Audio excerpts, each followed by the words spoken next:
pour une réunion. Cette réunion sera une réunion un peu différente de ce que nous avons l'habitude d'avoir ici.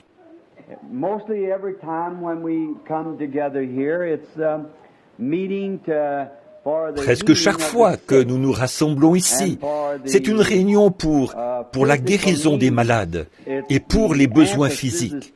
C'est là-dessus que l'accent est mis. Mais ce soir, nous avons commencé ce réveil pour la guérison de l'âme, l'esprit de l'homme.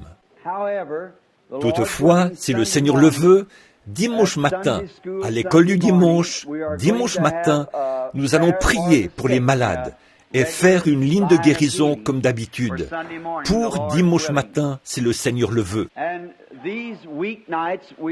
Et pour ces soirs de semaine, nous sentons un grand empressement de parler des choses éternelles pour l'âme.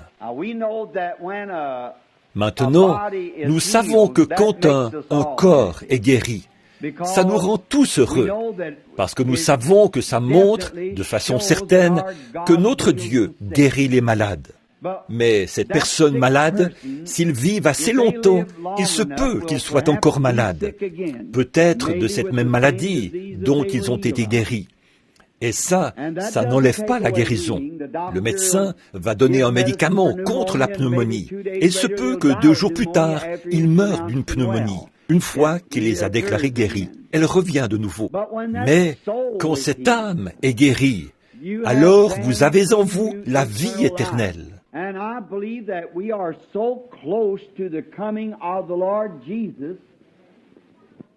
Et je crois que nous sommes tellement proches de la venue du Seigneur Jésus que nous nous devons de faire tout ce qui est en notre pouvoir pour amener chaque âme au royaume et pour apporter le royaume aux gens, qu'ainsi notre esprit puisse être guéri. Je crois que le corps de Jésus est le corps le plus malade que je connaisse, c'est-à-dire le corps spirituel de Christ sur la terre. Il est très malade.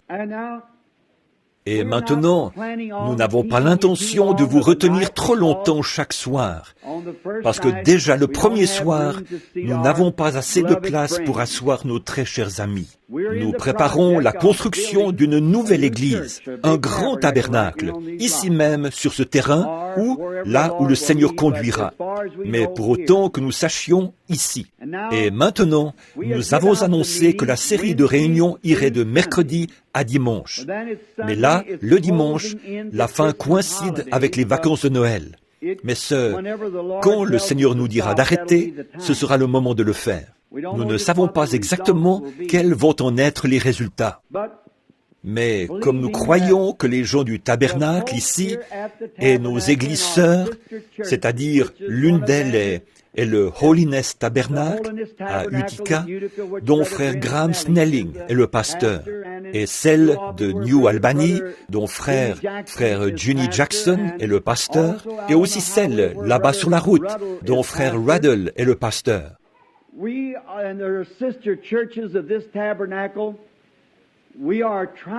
Nous et elles, les églises sœurs de ce tabernacle, nous essayons d'amener nos gens à une meilleure communion avec Christ. C'est là notre but. Alors j'ai choisi de lire et d'enseigner pour les quelques soirs qui vont suivre sur ce soir, je veux parler sur le sujet de qu'est-ce que le Saint-Esprit. Et demain soir, je veux prêcher sur pourquoi a-t-il été donné. Et vendredi soir, et pour ceux qui enregistrent, je ne veux pas que ce soit enregistré vendredi soir. Comment faire pour recevoir le Saint-Esprit? Et comment savoir si je l'ai? Et ensuite, nous laisserons simplement. Ensuite, nous verrons comment le Seigneur nous conduira pour samedi et dimanche. Et dimanche matin, un service de guérison et un autre service d'évangélisation pour dimanche soir. Et là, nous voulons que tout le monde sache que, et je sais que les magnétophones sont en marche dans la pièce arrière, et nous voulons dire ceci. En effet, dans les réunions comme celle-ci, de caractère évangélique, on a des gens de différentes dénominations d'église qui ont été enseignés selon leur propre cadre de croyance à chacune. Et ça, c'est très bien. Je n'ai jamais voulu me rendre coupable d'avoir semé la discorde parmi les frères. Et dans les réunions à l'extérieur, je prêche seulement sur les grandes vérités évangéliques de l'Écriture, sur ce que les frères qui parrainent mes réunions croient. Mais ici, au tabernacle, je veux parler de ce que nous croyons.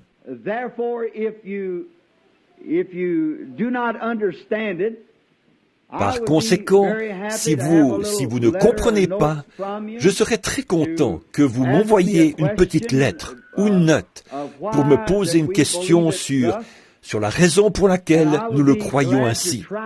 Et il me fera plaisir d'essayer de l'expliquer de mon mieux.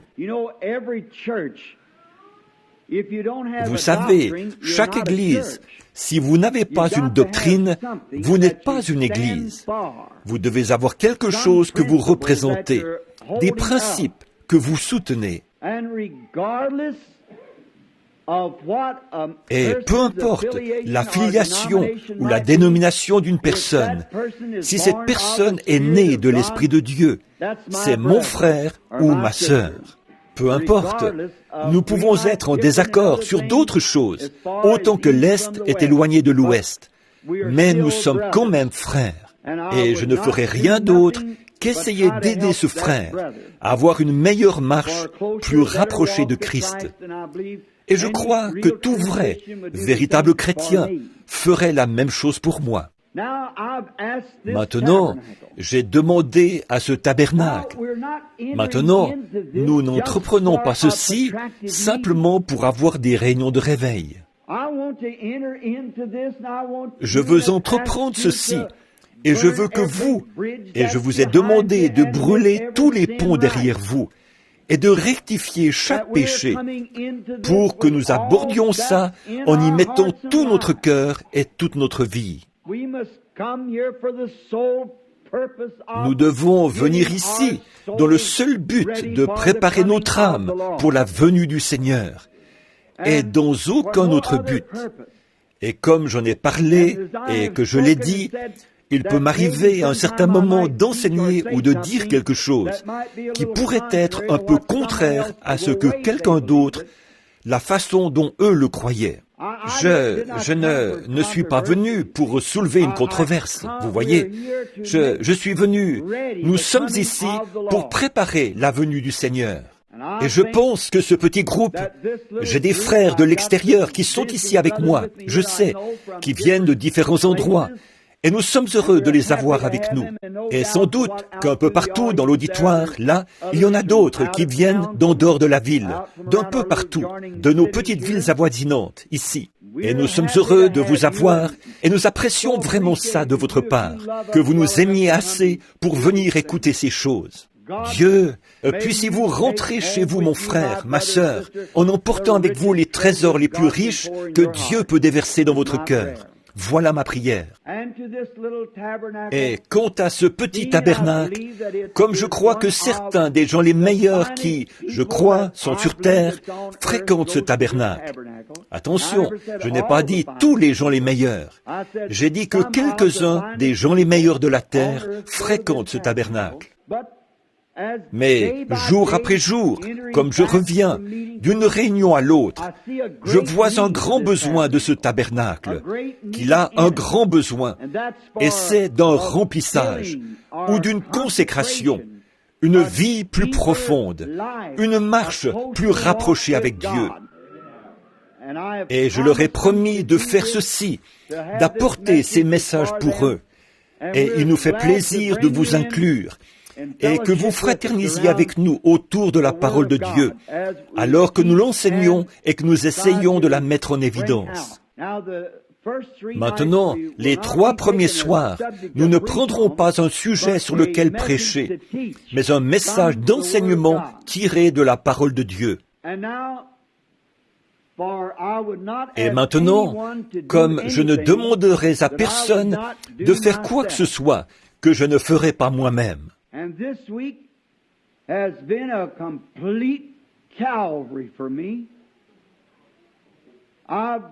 Et cette semaine a été un calvaire total pour moi. Il s'en est fallu de tellement peu que je perds de connaissance, comme je pourrais l'exprimer. J'en avais presque perdu l'esprit. Mais j'ai complètement abandonné toute volonté et, à ma connaissance, tout au Seigneur. L'autre soir, il devait être un peu après minuit. Mon épouse et moi, après être restés debout plus tard que d'habitude, à prier et à parler au Seigneur, d'un côté et de l'autre du petit tabouret dans notre salon.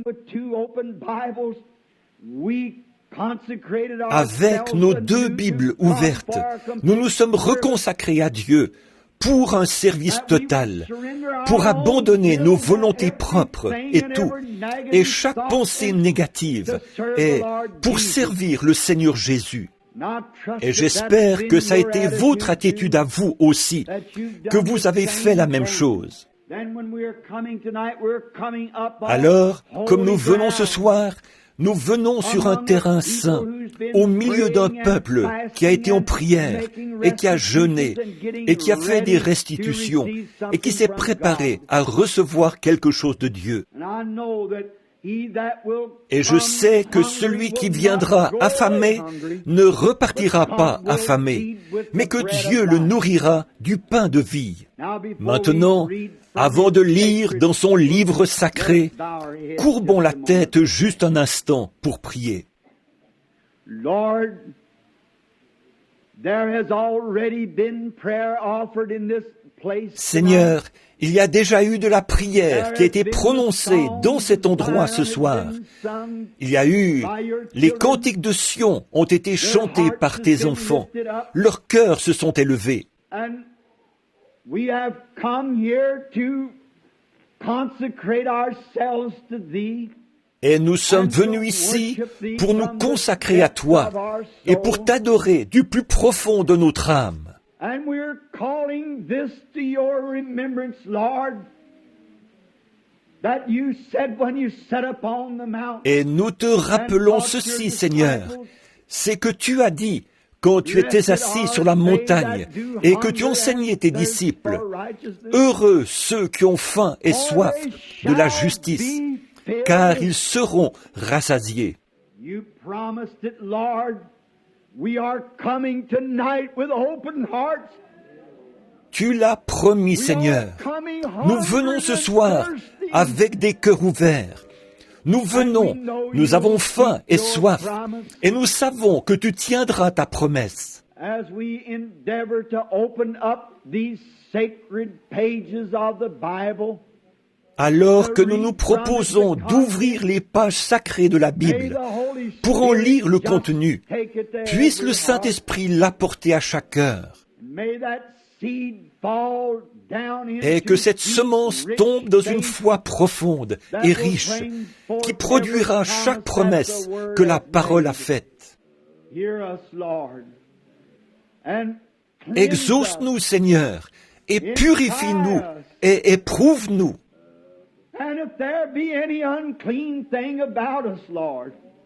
Et si nous avons quoi que ce soit d'impur, Seigneur, un péché non confessé, quelque chose qui ne soit pas juste, révèle-le maintenant, Seigneur. Nous irons tout de suite faire ce qu'il faut, car nous sommes conscients de ce que nous vivons dans les ombres de la venue du Seigneur Jésus.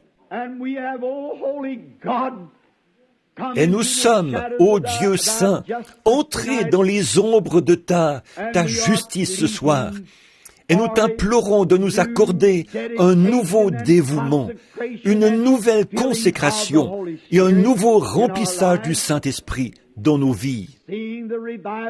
Comme nous voyons les feux du réveil commencer à baisser, ajoutons du bois de la parole pour qu'elle puisse allumer une nouvelle flamme, que nos cœurs puissent être remplis de zèle. Sanctifie-nous, Seigneur, par ta précieuse parole et par ton sang, et par ta grâce, nous t'implorons, et tous les remerciements et la louange te reviendront. Enlève de nos cœurs tous les préjugés. Purifie-nous, ô Seigneur. Donne-nous des cœurs purs et des mains propres et des pensées propres pour que nous puissions entrer dans ton sanctuaire, soir après soir, dans la joie et remplis de ton esprit. Nous le demandons au nom de Jésus et pour lui. Amen.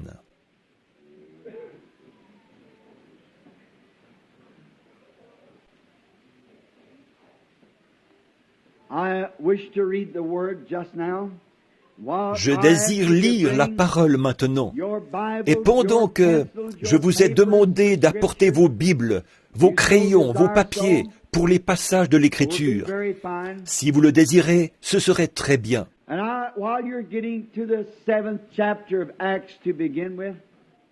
Et là, pendant que vous cherchez le chapitre 7 des Actes pour commencer, pour répondre à la question, ou pour commencer à répondre à la question, qu'est-ce que le Saint-Esprit? Il n'y a rien qui puisse vaincre Satan.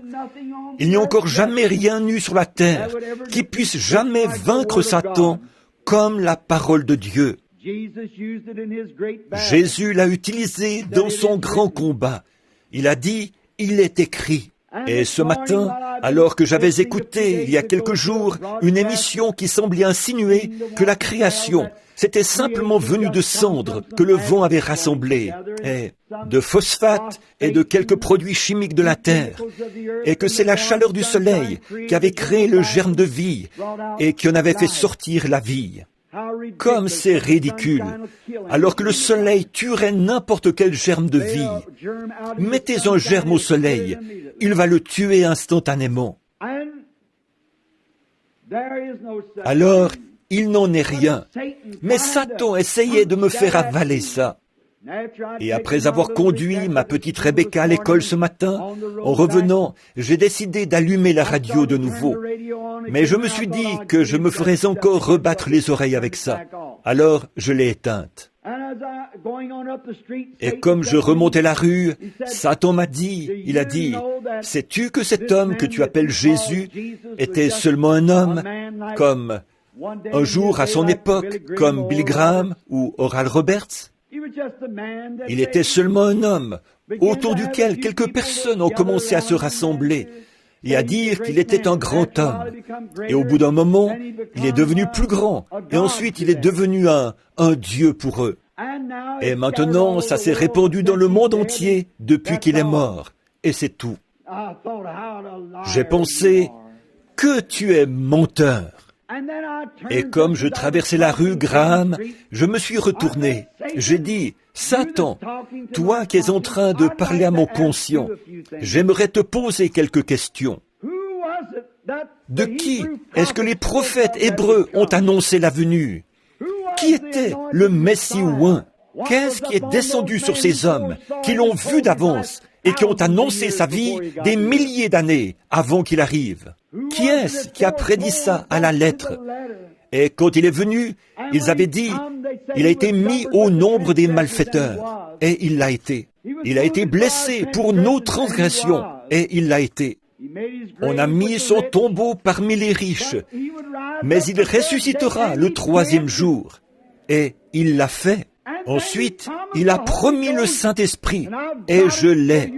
Alors, tu ferais aussi bien de t'en éloigner, parce que c'est écrit dans la parole, et chaque parole est vraie.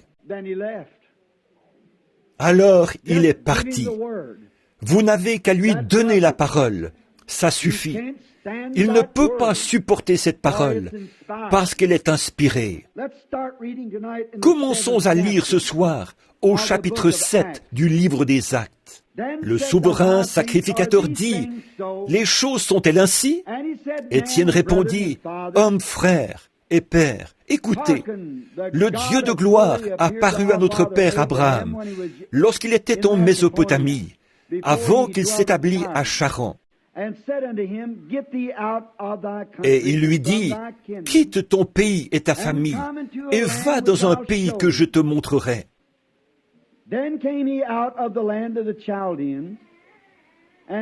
Il sortit alors du pays des Chaldéens et s'établit à Charan.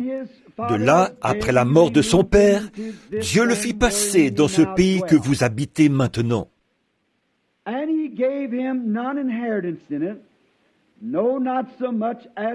Il ne lui donna aucune propriété en ce pays, pas même de quoi poser le pied, mais il promit de lui en donner la possession, et à sa postérité après lui, quoiqu'il n'eût point d'enfant. Dieu parla ainsi, sa postérité séjournera dans un pays étranger, on la réduira en servitude, et on la maltraitera pendant 400 ans. Mais la nation à laquelle ils auront été asservis, c'est moi qui la jugerai, dit Dieu.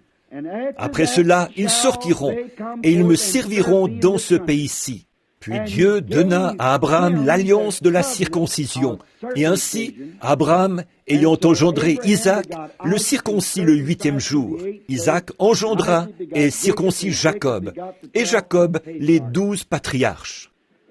Upon this place, we wish to approach the subject, which I think is the outstanding subject of Sur ce, nous voulons aborder le sujet qui, je pense, est le sujet marquant d'aujourd'hui, de qu'est-ce que le Saint-Esprit? Qu'est-ce que c'est? Et maintenant, la raison pour laquelle j'ai pris un sujet à la suite de l'autre comme ça, c'est parce que vous ne pouvez pas venir recevoir le Saint-Esprit à moins de savoir ce que c'est. Et vous ne pouvez pas le recevoir si vous savez ce que c'est, à moins de croire qu'il vous est donné et qu'il est pour vous. Et puis, vous ne pouvez pas savoir si vous l'avez ou pas, à moins de savoir quel résultat il produit.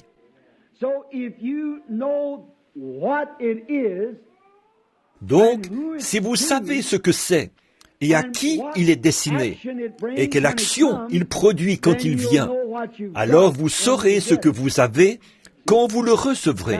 Voyez, comme ça, ce sera vraiment réglé. Comme, par exemple, je parlais à notre frère Jeffries aujourd'hui.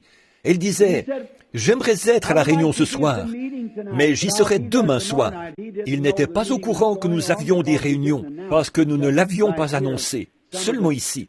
Quelques-uns des frères Léo et les autres ont écrit à quelques-uns de nos amis pour leur dire, d'en dehors, eh bien, parce que nous n'avions pas assez de place.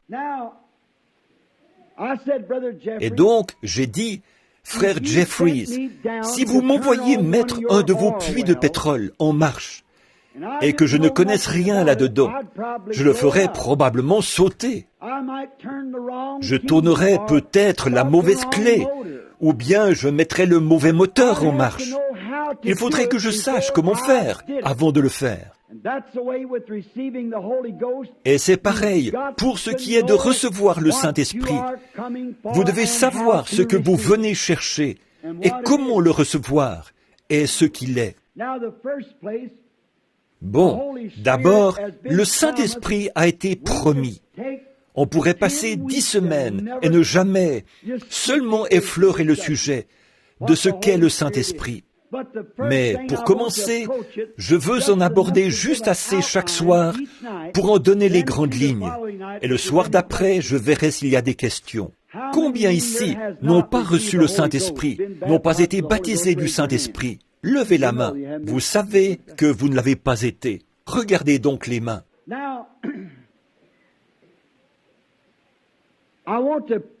Maintenant, je veux en parler du Saint-Esprit en tant que signe, parce qu'il est un signe.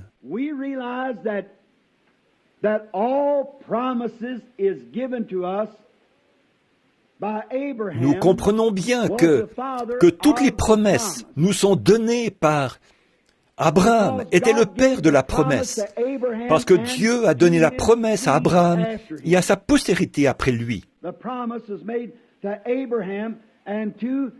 La promesse a été faite à Abraham et à sa postérité. Et ce signe, il est destiné à un peuple de l'Alliance. Or, il y a une énorme différence entre un chrétien tout court et un chrétien rempli du Saint-Esprit. Et là, on va voir ça dans l'Écriture et le situer très précisément par rapport à l'Écriture.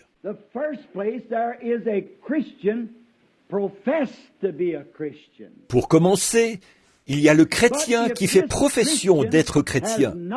Mais si ce chrétien n'a pas encore été rempli du Saint-Esprit, il est seulement en voie de devenir un chrétien. Voyez? Il fait profession de le croire. Il s'efforce d'y parvenir. Mais Dieu ne lui a pas encore donné cet esprit du Saint-Esprit. Il n'en est pas encore arrivé à ce but avec Dieu que Dieu l'ait reconnu. En effet, Dieu a fait une alliance avec Abraham, après qu'il a appelé Abraham, ce qui est un type de l'appel du croyant aujourd'hui.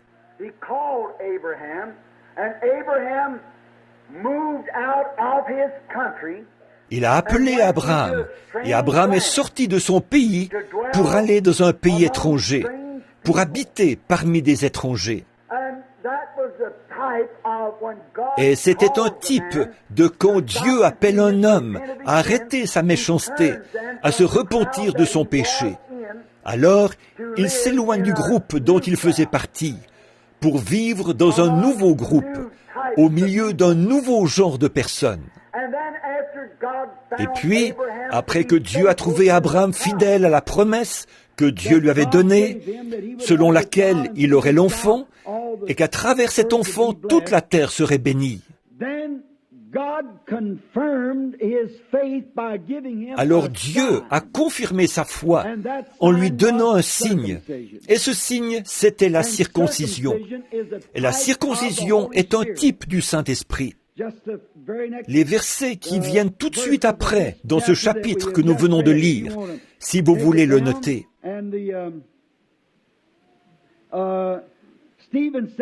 Et Étienne a dit au verset 51, « Coup raide, incirconcis du cœur et d'oreille.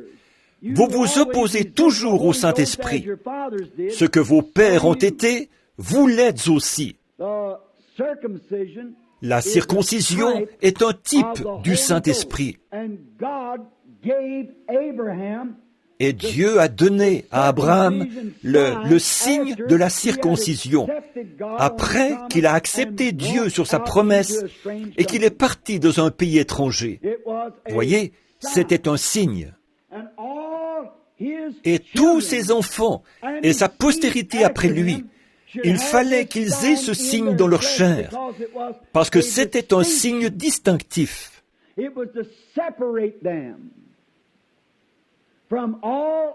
Il servait à les distinguer de tous les autres peuples, ce signe de la circoncision.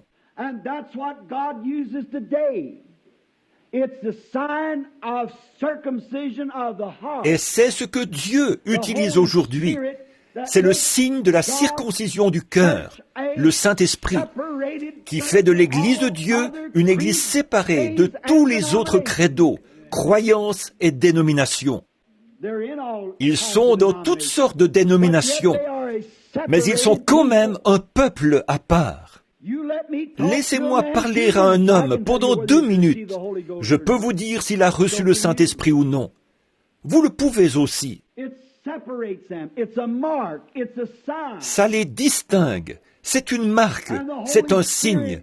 Et le Saint-Esprit est un signe.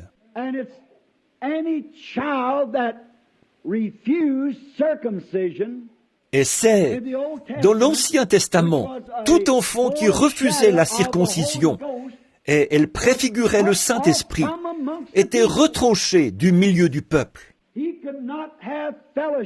Il ne pouvait pas avoir de communion avec le reste de l'assemblée s'il refusait d'être circoncis.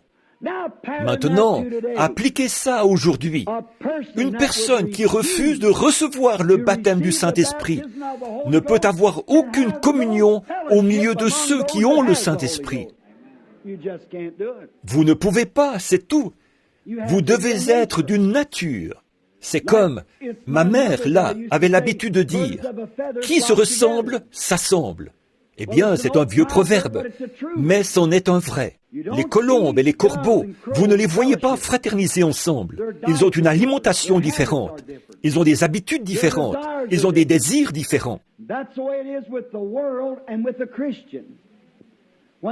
Et c'est pareil entre le monde et un chrétien quand vous avez été circoncis par le Saint-Esprit, ce qui veut dire retrancher une chair. La circoncision ne pouvait être faite qu'au mâle, mais si la femme était mariée à un homme, elle faisait partie de lui. Elle était circoncise avec lui. Vous vous souvenez dans Timothée où il est dit là, elle sera néanmoins sauvée en devenant mère, si elle persévère avec toute modestie dans la foi et dans la sainteté. Maintenant, la circoncision. Vous savez, quand Sarah a ri dans la tente derrière elle du message de l'ange, quand il avait dit « Abraham », sans savoir qui c'était, un étranger, « Où est ta femme Sarah ?» Comment savait-il qu'il avait une femme ? Comme Jésus l'a dit, ce qui arriva du temps de Lot arrivera de même à la venue du Fils de l'homme. Souvenez-vous, ces signes n'ont pas été accomplis là-bas, à Sodome et Gomorrhe, dans le monde, au milieu des faux religieux. Mais c'était pour les élus, les appeler à sortir. Et Abraham avait été appelé à sortir. Et le mot « église », ça veut dire « appeler à sortir », les séparer. Comme Abraham qui s'était séparé et avait été circoncis.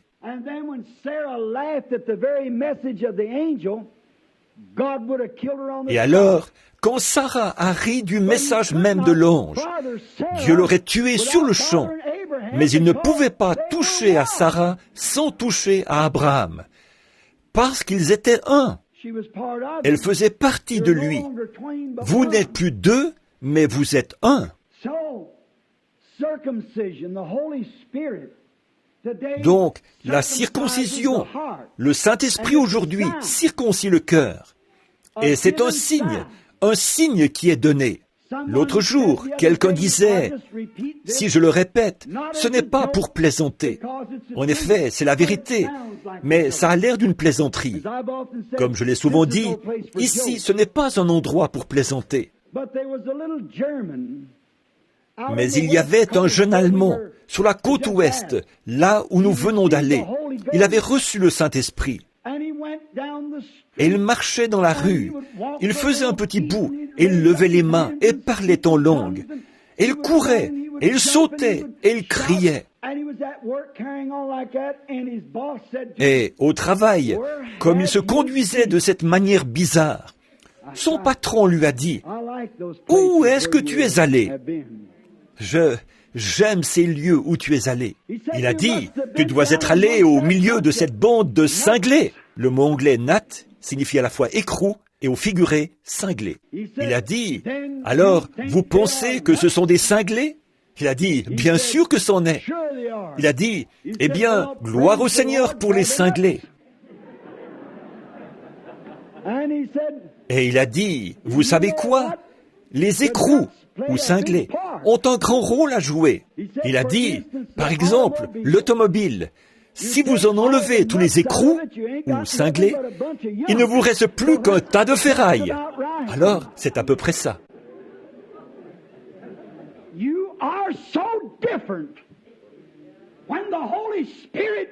Vous êtes tellement différents quand le Saint-Esprit vient sur vous, que l'esprit de ce monde ne vous aime pas. Et ils sont contre vous et ne veulent rien avoir à faire avec vous du tout. Vous êtes nés d'un autre monde. Vous êtes aussi étrangers, et même 10 fois plus étrangers, que vous le seriez si vous alliez dans la région la plus reculée des jungles de l'Afrique. Vous êtes différents quand le Saint-Esprit vient, et c'est un signe. C'est une marque au milieu des gens. Là, vous dites, alors, frère Branham, ce signe de la circoncision a été donné à Abraham. C'est vrai. Et à sa postérité. Oui. Très bien. Maintenant, nous allons prendre dans Galates, au chapitre 3, le verset 29, pour voir comment ça peut s'appliquer à nous. Galates 3, 29. Juste pour voir comment cette circoncision peut s'appliquer à quelqu'un des nations. Si nous sommes des nations, et nous le sommes, par notre naissance naturelle. Bon, d'abord, je veux lire le verset 16. Or, la promesse ont été faites à Abraham et à sa postérité. Abraham est sa postérité. Il n'a pas été dit « et aux postérités ». N'importe quelle sorte de dire « oh, moi aussi, je suis les postérités d'Abraham ». Non, à une postérité, la postérité d'Abraham. Pas aux postérités, comme s'il s'agissait de plusieurs, mais en tant qu'il s'agit d'une seule, et à eux, et à ta postérité, c'est-à-dire à Christ. Christ était la postérité d'Abraham. Est-ce que vous le croyez? Très bien. Maintenant, prenons les versets 28 et 29. Il n'y a plus ni juif, ni grec. Il n'y a pas non plus ni esclave, ni libre. Il n'y a pas non plus ni homme, ni femme. Car tous, nous sommes un en Jésus-Christ. Et si vous êtes à Christ, vous êtes donc la postérité d'Abraham, héritier selon la promesse. Comment devenons-nous la postérité d'Abraham? En étant en Christ, alors nous sommes la postérité d'Abraham. Et la postérité d'Abraham, c'était quoi? Pour ça, on pourrait continuer dans Romains 4 et à différents endroits.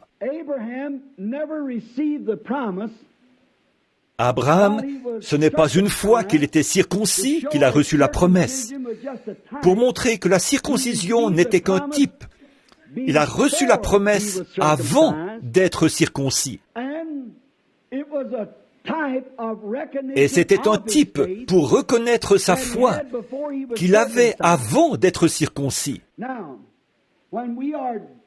Or, quand nous sommes en Christ, nous devenons la postérité d'Abraham et nous sommes héritiers avec Christ. Donc, peu importe qui nous sommes, juifs ou des nations. Et la postérité d'Abraham possède la foi d'Abraham, qui prend Dieu au mot. Peu importe combien ça peut sembler ridicule, de quelle façon étrange vous pouvez agir, combien ça peut faire de vous quelqu'un de bizarre, vous prenez Dieu au mot, quoi qu'il en soit. Abraham qui avait 75 ans, avec Sarah qui en avait 65, il a pris Dieu au mot. Et il appelait tout ce qui était contraire comme si ça n'existait pas. Qu'est-ce que vous pensez que les médecins se sont dit en ce jour-là? Qu'est-ce que vous pensez que les gens se sont dit quand ils ont vu un vieillard de 75 ans qui se promenait en louant Dieu? Il allait avoir un bébé de sa femme, alors qu'elle avait 65 ans, qu'elle avait passé la ménopause depuis environ 25 ans. Mais vous voyez, ça vous fait agir d'une manière bizarre, la foi d'Abraham. Et quand vous êtes circoncis du Saint-Esprit, cela vous fait faire la même chose à vous. Cela vous fait faire des choses que vous n'auriez pas pensé faire. Cela vous fait prendre la promesse de Dieu et croire Dieu.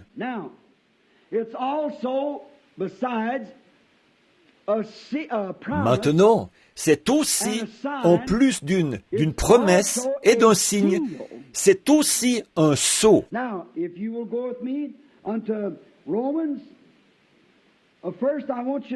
Maintenant, si vous voulez prendre avec moi dans Romains, d'abord, j'aimerais que vous preniez avec moi Éphésiens 4:30.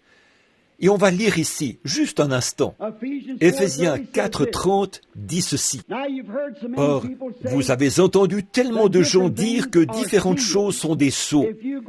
Si vous entrez dans l'Église, vous avez le sceau de l'Église. Et certaines personnes disent, c'est d'observer un certain jour, un jour de sabbat. C'est ça qui est le sceau de Dieu. Certains d'entre eux disent, si nous devenons membres d'une certaine dénomination, nous sommes scellés dans le royaume de Dieu. Or, la Bible dit que toute parole d'homme soit reconnue pour mensonge et celle de Dieu pour vérité.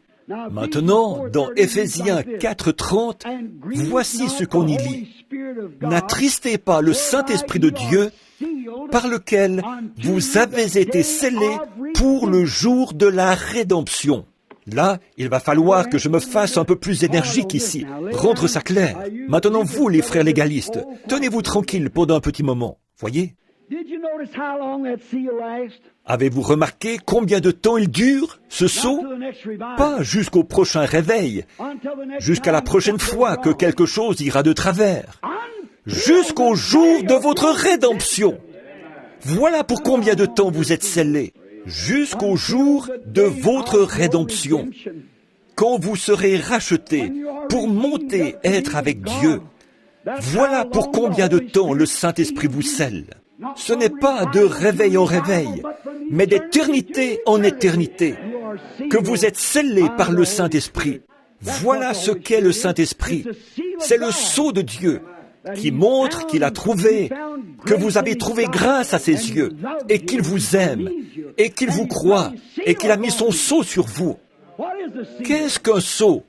Quelqu'un. Eh bien, un sceau, ça indique, ou ça veut dire une œuvre achevée. Amen. Dieu vous a sauvé, vous a sanctifié, vous a nettoyé, a trouvé grâce auprès de vous, et vous a scellé. Il a terminé. Vous êtes son produit jusqu'au jour de votre rédemption. Scellé, c'est quelque chose de terminé. Qu'est-ce que le Saint-Esprit? C'est un signe. Nous allons voir ça un peu plus tard, dans un autre message. Le signe dont Paul a parlé. Les langues, qui étaient un signe pour les croyants, ou pour les incroyants. Bon, remarquez, mais ici, le Saint-Esprit est un signe. Je veux dire, et le Saint-Esprit est un sceau. C'est un signe que Dieu a donné à ses enfants qu'il a choisis. Le rejeter, c'est être retranché du peuple.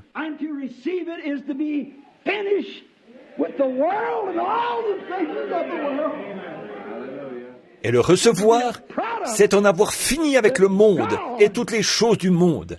Être un produit sur lequel Dieu a mis un sceau d'approbation.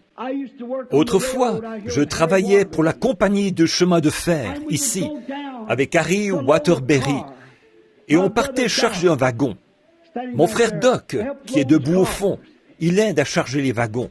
Quand on est en train de charger un wagon, ils vont examiner ce wagon de fond en comble, l'inspecteur.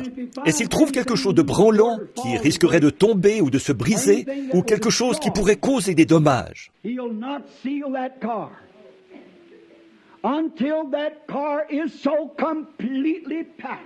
il ne scellera pas ce wagon tant que tout dans ce wagon ne sera pas empilé comme il faut, tellement bien tassé et bien disposé en ordre, que les secousses du voyage ne feront pas de mal au produit qui est à l'intérieur. S'il n'y a pas beaucoup de scellement parmi nous, c'est à cause de ça. Il y a trop de laisser-aller en nous. Quand l'inspecteur fait son examen, qu'il inspecte votre vie, pour voir s'il n'y a pas un peu de laisser-aller chez vous, un peu de laisser-aller dans votre vie de prière, un peu de laisser-aller quant à ce tempérament colérique, un peu de laisser-aller quant à cette langue, pour parler des autres. Il ne scellera jamais le wagon.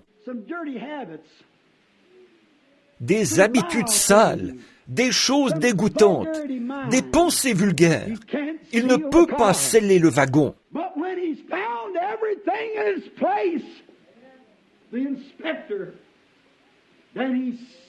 Mais quand il a trouvé tout à sa place, l'inspecteur, là, il le scelle. Que quelqu'un ose donc ouvrir ce sceau avant que le wagon ait atteint sa destination, l'endroit pour lequel il était scellé.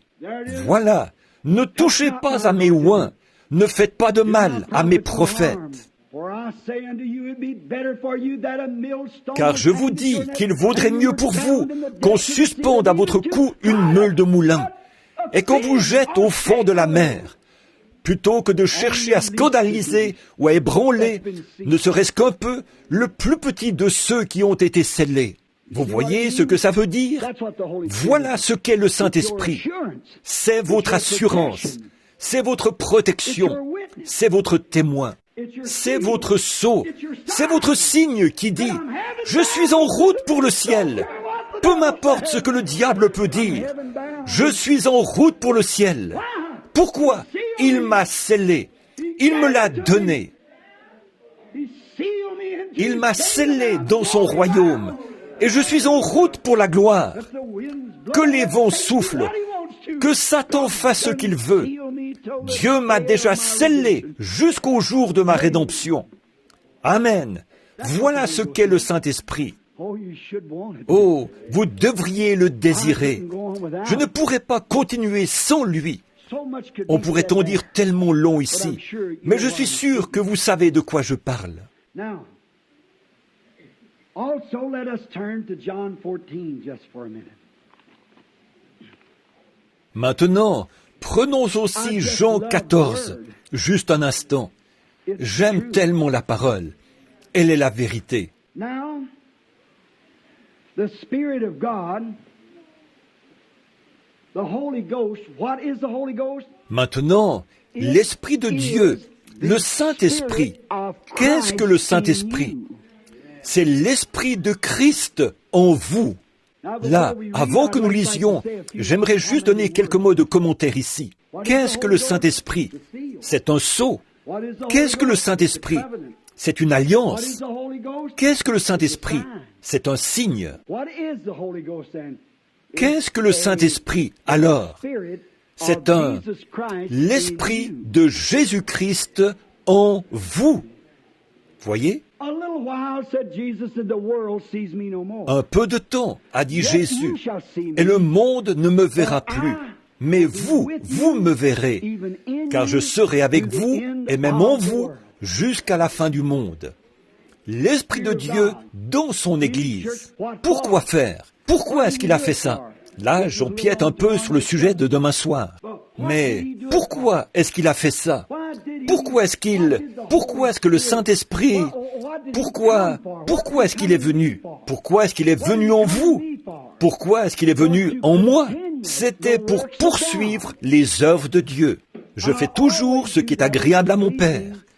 Je viens non pas pour faire ma propre volonté, mais celle du Père qui m'a envoyé. Et le Père qui m'a envoyé est avec moi. Et comme mon Père m'a envoyé, moi aussi, je vous envoie. Oh là là! Le Père qui l'a envoyé, il était en lui. Le Père qui a envoyé Jésus, il est venu en lui, il agissait à travers lui. Le Jésus qui vous envoie, il va avec vous et il est en vous. Et si cet esprit qui vivait en Jésus-Christ lui a fait faire ce qu'il a fait et l'a fait agir comme il l'a fait, ça vous donne une idée générale de ce qu'il fera quand il sera en vous. Parce que cette vie ne peut pas changer. Elle va passer d'un corps à l'autre, mais elle ne peut pas changer de nature, car c'est Dieu. Bon, dans Jean 14, lisons donc un petit bout, en commençant au verset 10. Crois-tu que je suis dans le Père et que le Père est en moi? Les œuvres, les paroles que je vous dis, je ne les dis pas de moi-même. Et le Père qui demeure en moi, c'est lui qui fait les œuvres. Pensez à ça. Bon, croyez-moi, je suis dans le Père et le Père est en moi. Croyez du moins à cause de ses œuvres. En vérité, je vous le dis, celui qui croit en moi fera aussi les œuvres que je fais. Et il en fera de plus grandes, parce que je m'en vais à mon Père. Vous voyez, n'est-ce pas? Vous voyez comment il a dit, là? Maintenant, regardez, ici, à quoi on en arrive. Je vais en lire encore un bout. On va lire à peu près jusqu'au verset 20. Et tout ce que vous demanderez en... Voyons, j'avais le... Oui, bien. Et tout ce que vous demanderez en mon nom, je le ferai, afin que le Père soit glorifié dans le Fils. Si vous demandez quelque chose en mon nom, je le ferai. Si vous m'aimez, gardez mes commandements. Et moi, je prierai le Père. Remarquez bien là. Et il vous donnera un autre consolateur, afin qu'il demeure éternellement avec vous.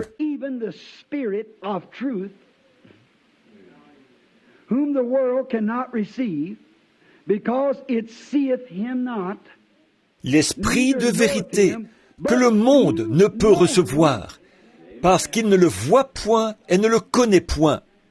Mais vous, vous le connaissez, car il demeure avec vous et il sera en vous.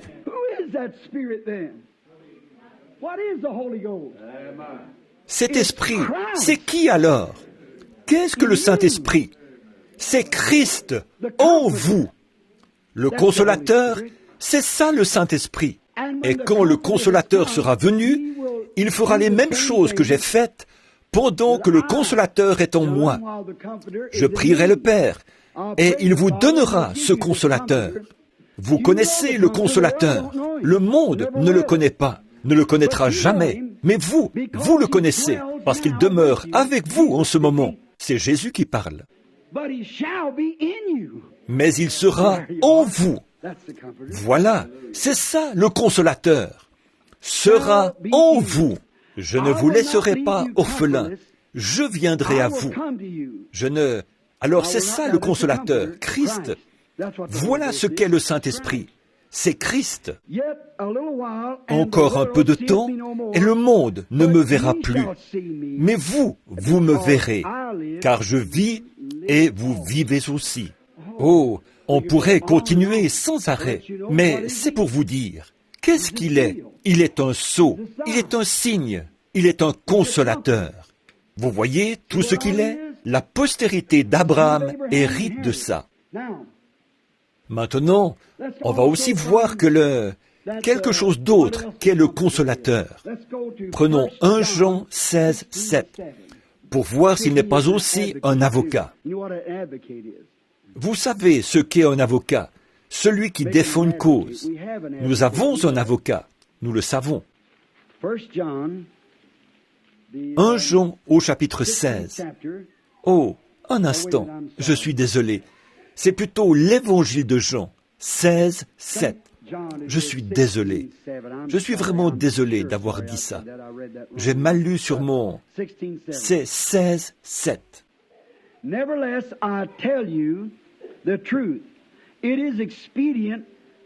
Cependant, je vous dis la vérité.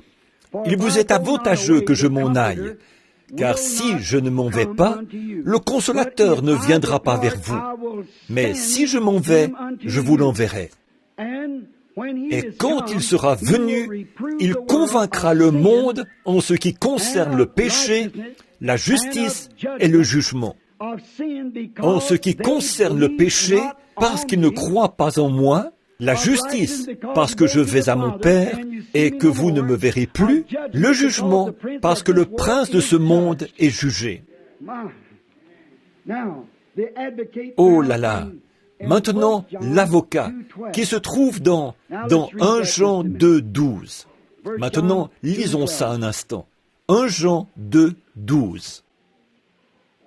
Excusez-moi, 1 Jean 1 et 2 plutôt. Je les ai notés ici. 1 Jean 2, 1 à 2. Mes petits enfants, je vous écris ces choses, afin que vous ne péchiez point. Et si quelqu'un a péché, nous avons un avocat auprès du Père, Jésus-Christ le juste. Qui est l'avocat? Jésus-Christ le juste. Il est lui-même une victime propitiatoire pour nos péchés, non seulement pour les nôtres, mais aussi pour ceux du monde entier. Qu'est-ce que le Saint-Esprit? C'est un avocat. Qu'est-ce qu'un avocat? Qu'est-ce qu'il fait? Il défend une cause. Il fait miséricorde. Il prend votre place. Il fait des choses que vous ne pouvez pas faire. Il est une victime propitiatoire pour vos péchés. Il est votre justice. Il est votre guérison. Il est votre vie. Il est votre résurrection.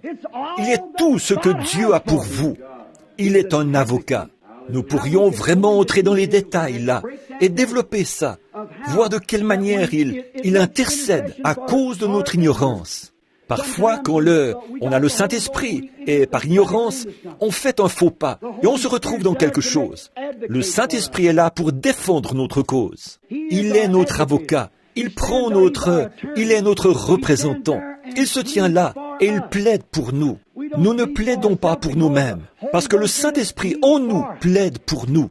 C'est le Saint-Esprit qui vous donne de vous exprimer, parfois avec des mots que vous ne comprenez pas. Et il intercède pour nous. Voilà ce qu'est le Saint-Esprit. Quand je me retrouve les deux pieds dans quelque chose, je marche comme un petit enfant. Vous marchez comme un petit enfant. Nous marchons dans un monde de ténèbres, rempli d'ennemis, rempli de péchés, rempli de pièges, rempli de tout. Vous dites, « Oh, j'ai peur. La vie chrétienne, ça me fait peur. J'ai peur de ceci. J'ai peur de faire ceci. »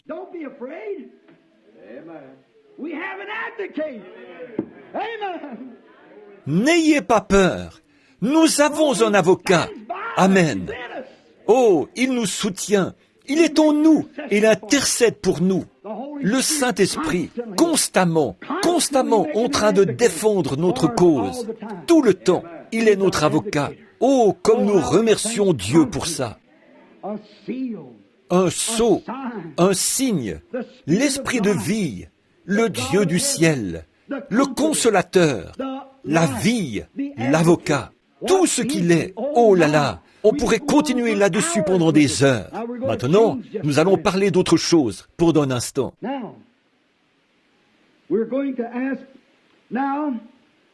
Maintenant, nous allons demander là, il nous a été promis pour les derniers jours, cet avocat, ce sceau, cette promesse, tout ce que nous avons dit de lui ce soir, et 10 000 fois plus.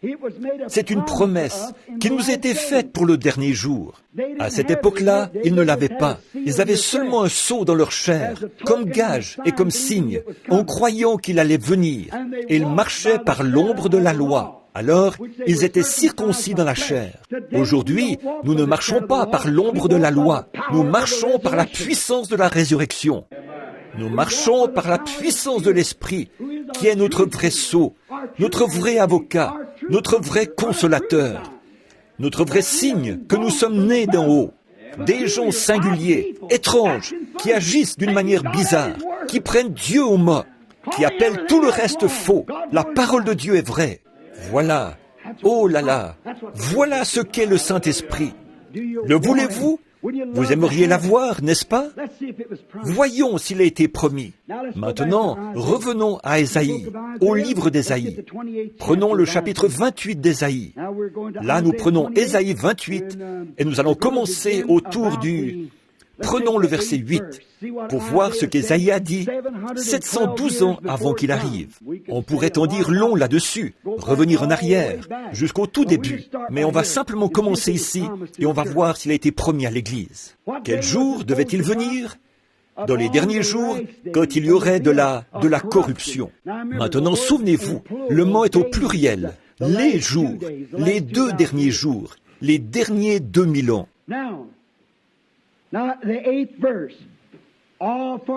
Bon, maintenant le verset 8. Toutes les tables sont pleines d'ordures. Il n'y a plus de place propre. Cherchez un peu partout aujourd'hui pour en trouver une. Regardez autour de vous et voyez si nous ne sommes pas dans ce jour-là. Toutes les tables. Oh, ils vont au souper du Seigneur. Et pour commencer, sur le plan matériel, ils prennent un bout de pain blanc ou des biscuits salés. Ils mettent ça en morceaux pour faire la communion. Alors que c'est censé être fait par les mains de quelqu'un qui a le Saint-Esprit et avec du pain sans levain. Christ n'est pas sale et souillé, et ça le représente. Autre chose, il la donne à des gens qui boivent, qui mentent, qui volent, qui fument, qui chiquent, n'importe quoi, pourvu qu'ils soient membres de l'Église. Loin de là, si jamais un homme la prend, quand nous la mangeons ici, il respire et boit un jugement contre lui-même, parce qu'il ne discerne pas le corps du Seigneur. S'il ne mène pas la vie qu'il faut, qu'il s'en tienne éloigné. Et si vous ne la prenez pas, ça montre que vous n'avez pas la conscience tranquille. Celui qui ne mange pas n'a pas de part avec moi, a dit Jésus. Mais toutes les tables du Seigneur se sont remplies de souillures. Il n'y a pas une seule place qui soit propre. Écoutez, si ce n'est pas le tableau d'aujourd'hui, ça.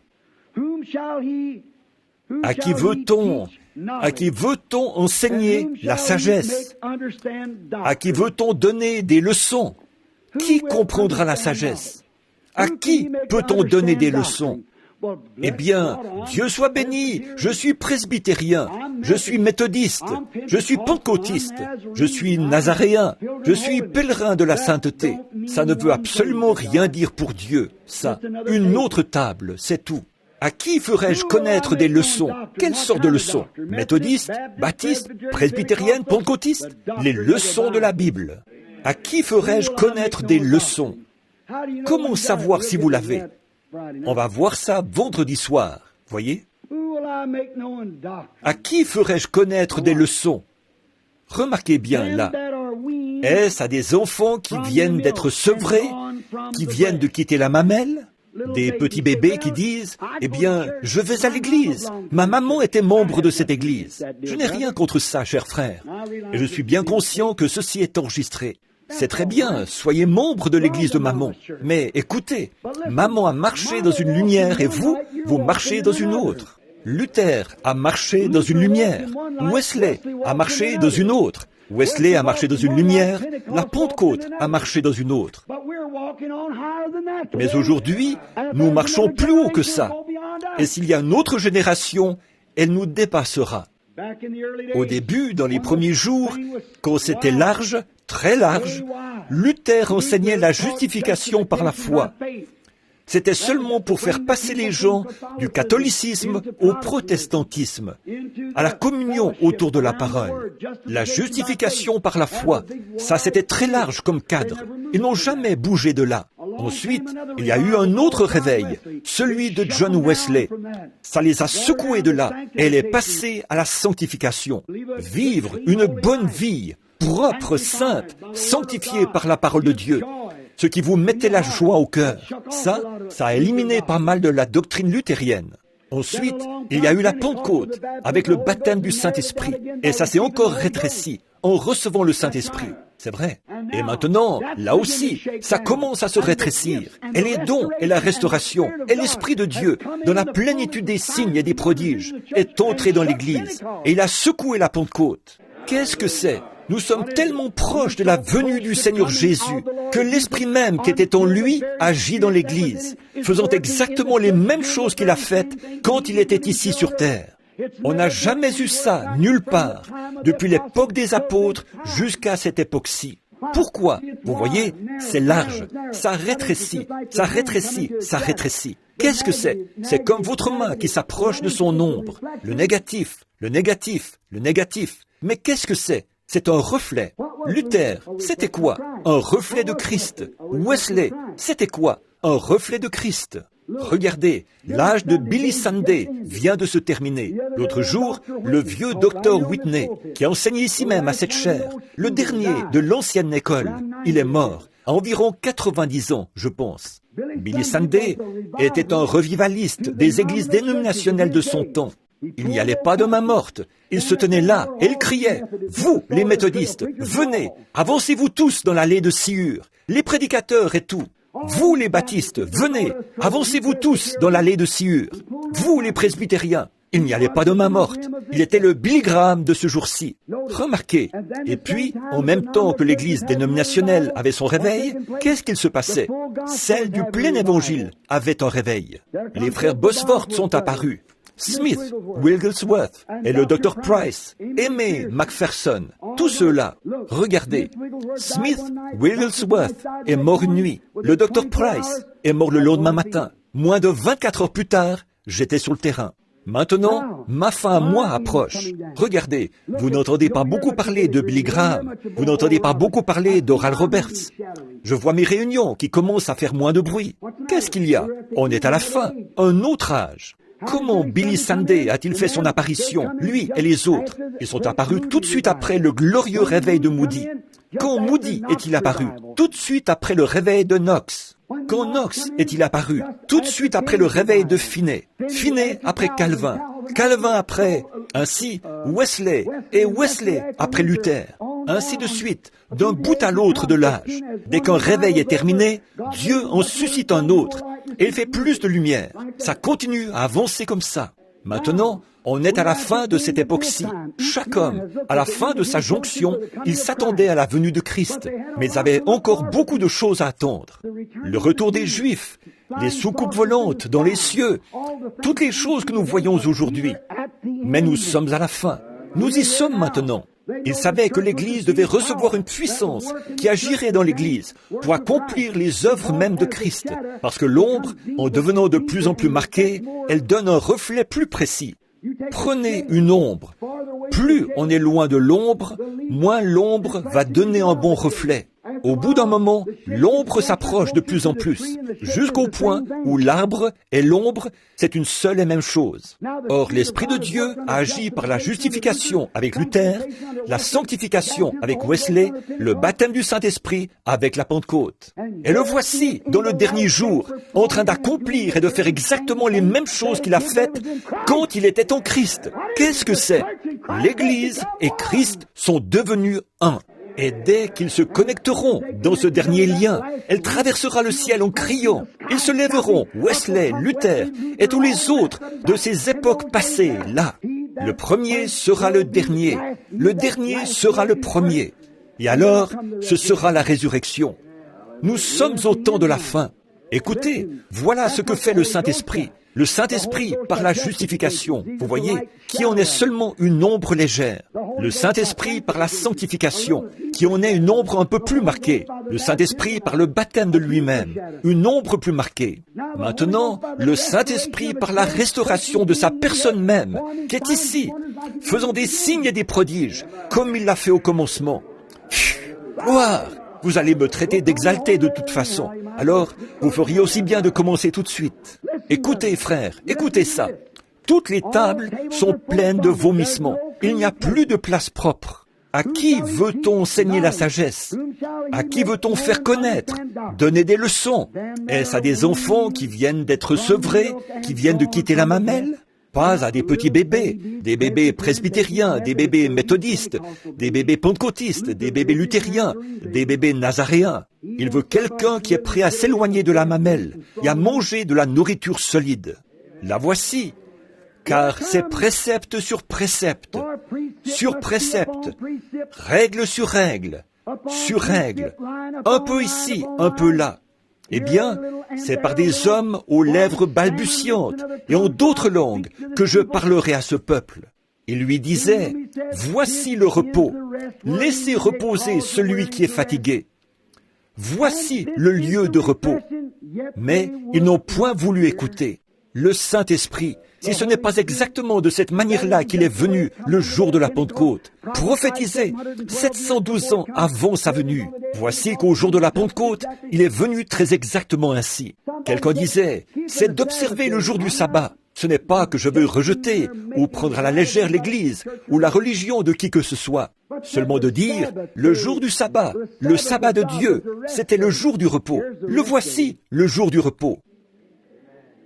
Voici le repos, il a dit. Laissez reposer celui qui est fatigué. C'est ça. Amen. Ce sera précepte sur précepte, règle sur règle. Voici le repos. Qu'est-ce que le Saint-Esprit? Le repos. Oh, venez à moi, vous tous qui êtes fatigués et chargés, et je vous donnerai du repos. Qu'est-ce qu'il est? Celui qui entre en vous, qui vous donne la paix, votre signe, votre consolateur. Consolez, au repos, scellez. Comment est-ce que vous êtes? C'est un signe. Le monde sait qu'il vous est arrivé quelque chose. Qu'est-ce que c'est? C'est un consolateur. Qu'est-ce que c'est? Un sceau. Vous êtes au repos. Vous avez c'est votre avocat. S'il vous arrive quelque chose, il y a quelque chose qui est là pour prendre votre défense, tout de suite, vous voyez, pour intercéder. C'est l'Esprit de Dieu qui vit dans l'Église, prophétiser exactement ce qu'il serait quand il viendrait. Il serait un repos perpétuel, éternel. Dieu a fait le monde. Hébreux chapitre 4. Dieu a fait le monde. Et il s'est reposé le 7e jour. C'est vrai. Le 8e jour revenait il a donné ça comme alliance aux Juifs pour un certain temps. C'est vrai. Mais eux, ils se reposent un jour. Ils retournent au premier jour de la semaine pour recommencer. De nouveau, recommencer. Ce n'est pas de ce repos-là que Dieu a parlé. Quand Dieu a fait le monde en 6 jours, quand il est allé se reposer, il s'est reposé pour de bon. C'est vrai, c'était réglé. Il n'est pas revenu le 8e jour pour recommencer. C'était seulement une ombre. Bon, donc c'était un type, comme la lune par rapport au soleil. Mais quand le soleil se lève, on n'a plus besoin de la lune. Maintenant, remarquez ceci. Dans Apocalypse 11, la femme avec la lune sous ses pieds et le soleil autour de sa tête. Nous pourrions prendre la Bible de la première à la dernière page pour vous le montrer, voyez? Mais qu'en est-il? Alors que la Bible a dit dans Hébreux, chapitre 4, si Jésus leur avait donné un jour de repos, il en aurait parlé après cela. Il aurait parlé d'un jour de repos. De quel jour est-ce qu'il a parlé pour un repos? Venez à moi, vous tous qui êtes fatigués et chargés, et je vous donnerai du repos. Matthieu chapitre 11, verset 22. Regardez, ensuite, nous voyons que quand nous venons à lui, car celui, a dit Hébreux 4, qui est entré dans le repos de Jésus, se repose de ses œuvres du monde, comme Dieu s'est reposé des siennes, quand il a fait le monde, pour ne plus jamais revenir là-dessus. Jusqu'à quand? Jusqu'à quand êtes-vous scellés du Saint-Esprit? Jusqu'au jour de votre rédemption. Le voilà, ce repos, cette consolation, cet avocat, ce sceau, ce libérateur. Des fois, je suis agité, ou plutôt, des fois, je suis béni. Est-ce qu'il nous est promis, frère Branham? Est-ce prouvé par la Bible? Très bien, prenons Joël, pour voir ce que Joël en a dit. Comme je suis reconnaissant pour la parole de Dieu bénie. L'aimez-vous? Je pense que, si ce n'était de la parole, je ne sais pas où nous en serions. Très bien. Nous sommes dans Joël, là. On va prendre Joël, le chapitre 2 de Joël, et on va commencer au verset 28.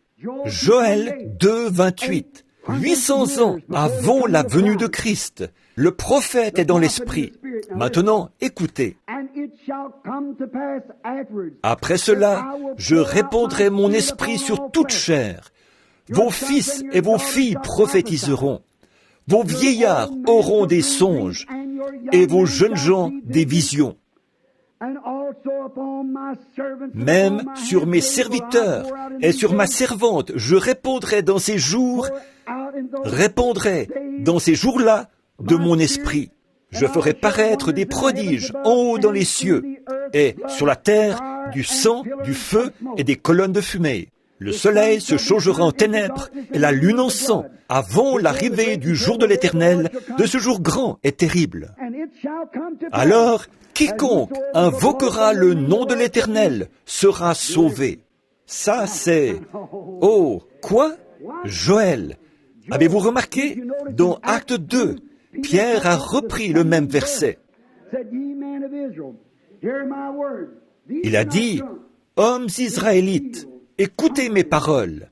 Ces gens ne sont pas ivres. Ces gens scellés, consolés, bizarres, marqués. Ils ne sont pas ivres, comme vous le supposez, Acte 2, car c'est la 3e heure du jour. Mais c'est ici ce qui a été dit par Joël le prophète en ces mots. Dans les derniers jours, je répandrai mon esprit sur toute chair. » Qu'est-ce que c'est? Qu'est-ce que le Saint-Esprit? Très bien. Maintenant, remarquons encore. Promis aux croyants. Voilà ce qu'il est. Maintenant, ce Saint-Esprit, nous allons voir ce qu'il est. Pendant un instant. À qui est-il promis? Aux croyants. Maintenant, prenons Luc, le chapitre 24 de Luc. Écoutez ce que Jésus a dit, ses dernières paroles avant qu'il quitte la terre. Luc, chapitre 24. Et vous, qui prenez ça en note, là, vous pouvez le noter pour l'étudier demain, quand vous aurez plus de temps.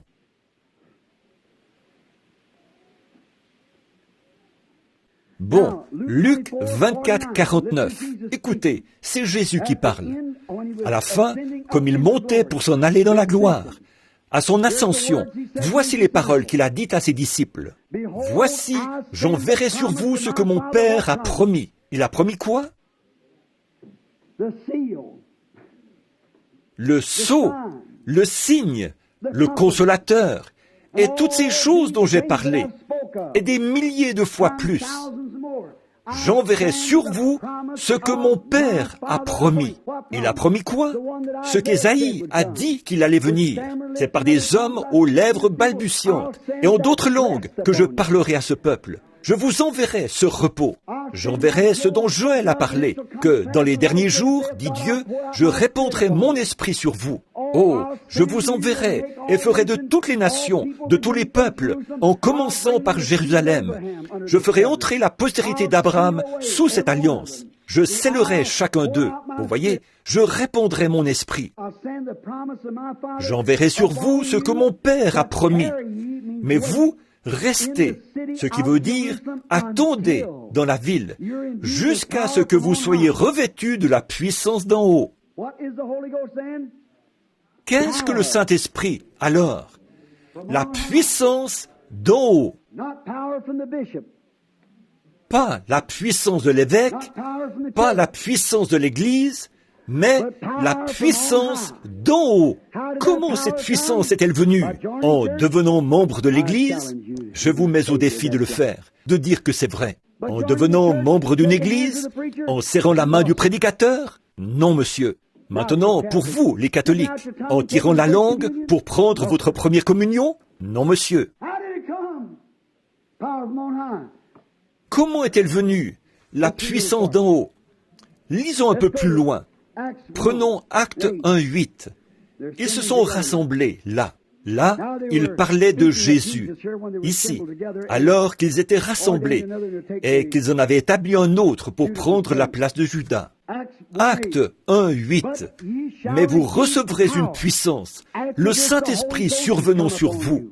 Quoi? Vous deviendrez membre du Branham Tabernacle? Non. Vous deviendrez membre de l'Église méthodiste, de l'Église catholique, de l'Église presbytérienne? Ce n'est pas du tout ça qui est dit dans la Bible. Ça, c'est une doctrine faite de main d'homme. Mais vous recevrez une puissance après être devenu prédicateur? Non, monsieur. Vous recevrez une puissance après avoir obtenu votre licence S-lettres? Non, monsieur. Une puissance viendra après que vous aurez obtenu votre doctorat en théologie? Non, monsieur. Vous recevrez une puissance après avoir été baptisé dans l'eau? Non, monsieur. Vous recevrez une puissance après avoir fait votre première communion? Non, monsieur. Vous voyez, tout ça, c'est fait de main d'homme. Écoutez ce que la Bible a dit, ce que Jésus a dit. Vous recevrez une puissance, le Saint-Esprit survenant sur vous. Qu'est-ce que le Saint-Esprit? La puissance. Ensuite, après ça, vous serez mes témoins. Seulement vous, les 12, vous témoignerez à Jérusalem. Vous serez mes témoins à Jérusalem, en Judée, dans la Samarie et jusqu'aux extrémités de la terre, qui n'ont pas encore été atteintes. Après avoir dit cela, il fut élevé pendant qu'ils le regardaient, dans la nuée, et dérobé à leurs yeux. Maintenant, prenez juste l'autre page à côté. Regardez ces prophéties qui s'accomplissent. Le jour de la Pentecôte, ils étaient ensemble. Ils étaient tous ensemble dans le même lieu. Et tout à coup, le pasteur est entré et... Je ne suis pas sur la bonne ligne, là, hein? Tout à coup, le prêtre s'est avancé à l'autel. Non. Tout à coup, il vint du ciel un bruit. Pas juste un faux semblant. C'était là, un bruit. Un prédicateur s'approchait de la porte. Le prêtre tenait la communion, sortant du lieu saint. Non, rien de ça.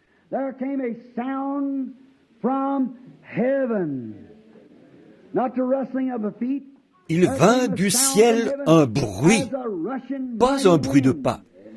Il vint du ciel un bruit comme un vent impétueux. Oh là là! Et il remplit toute la maison où ils étaient assis.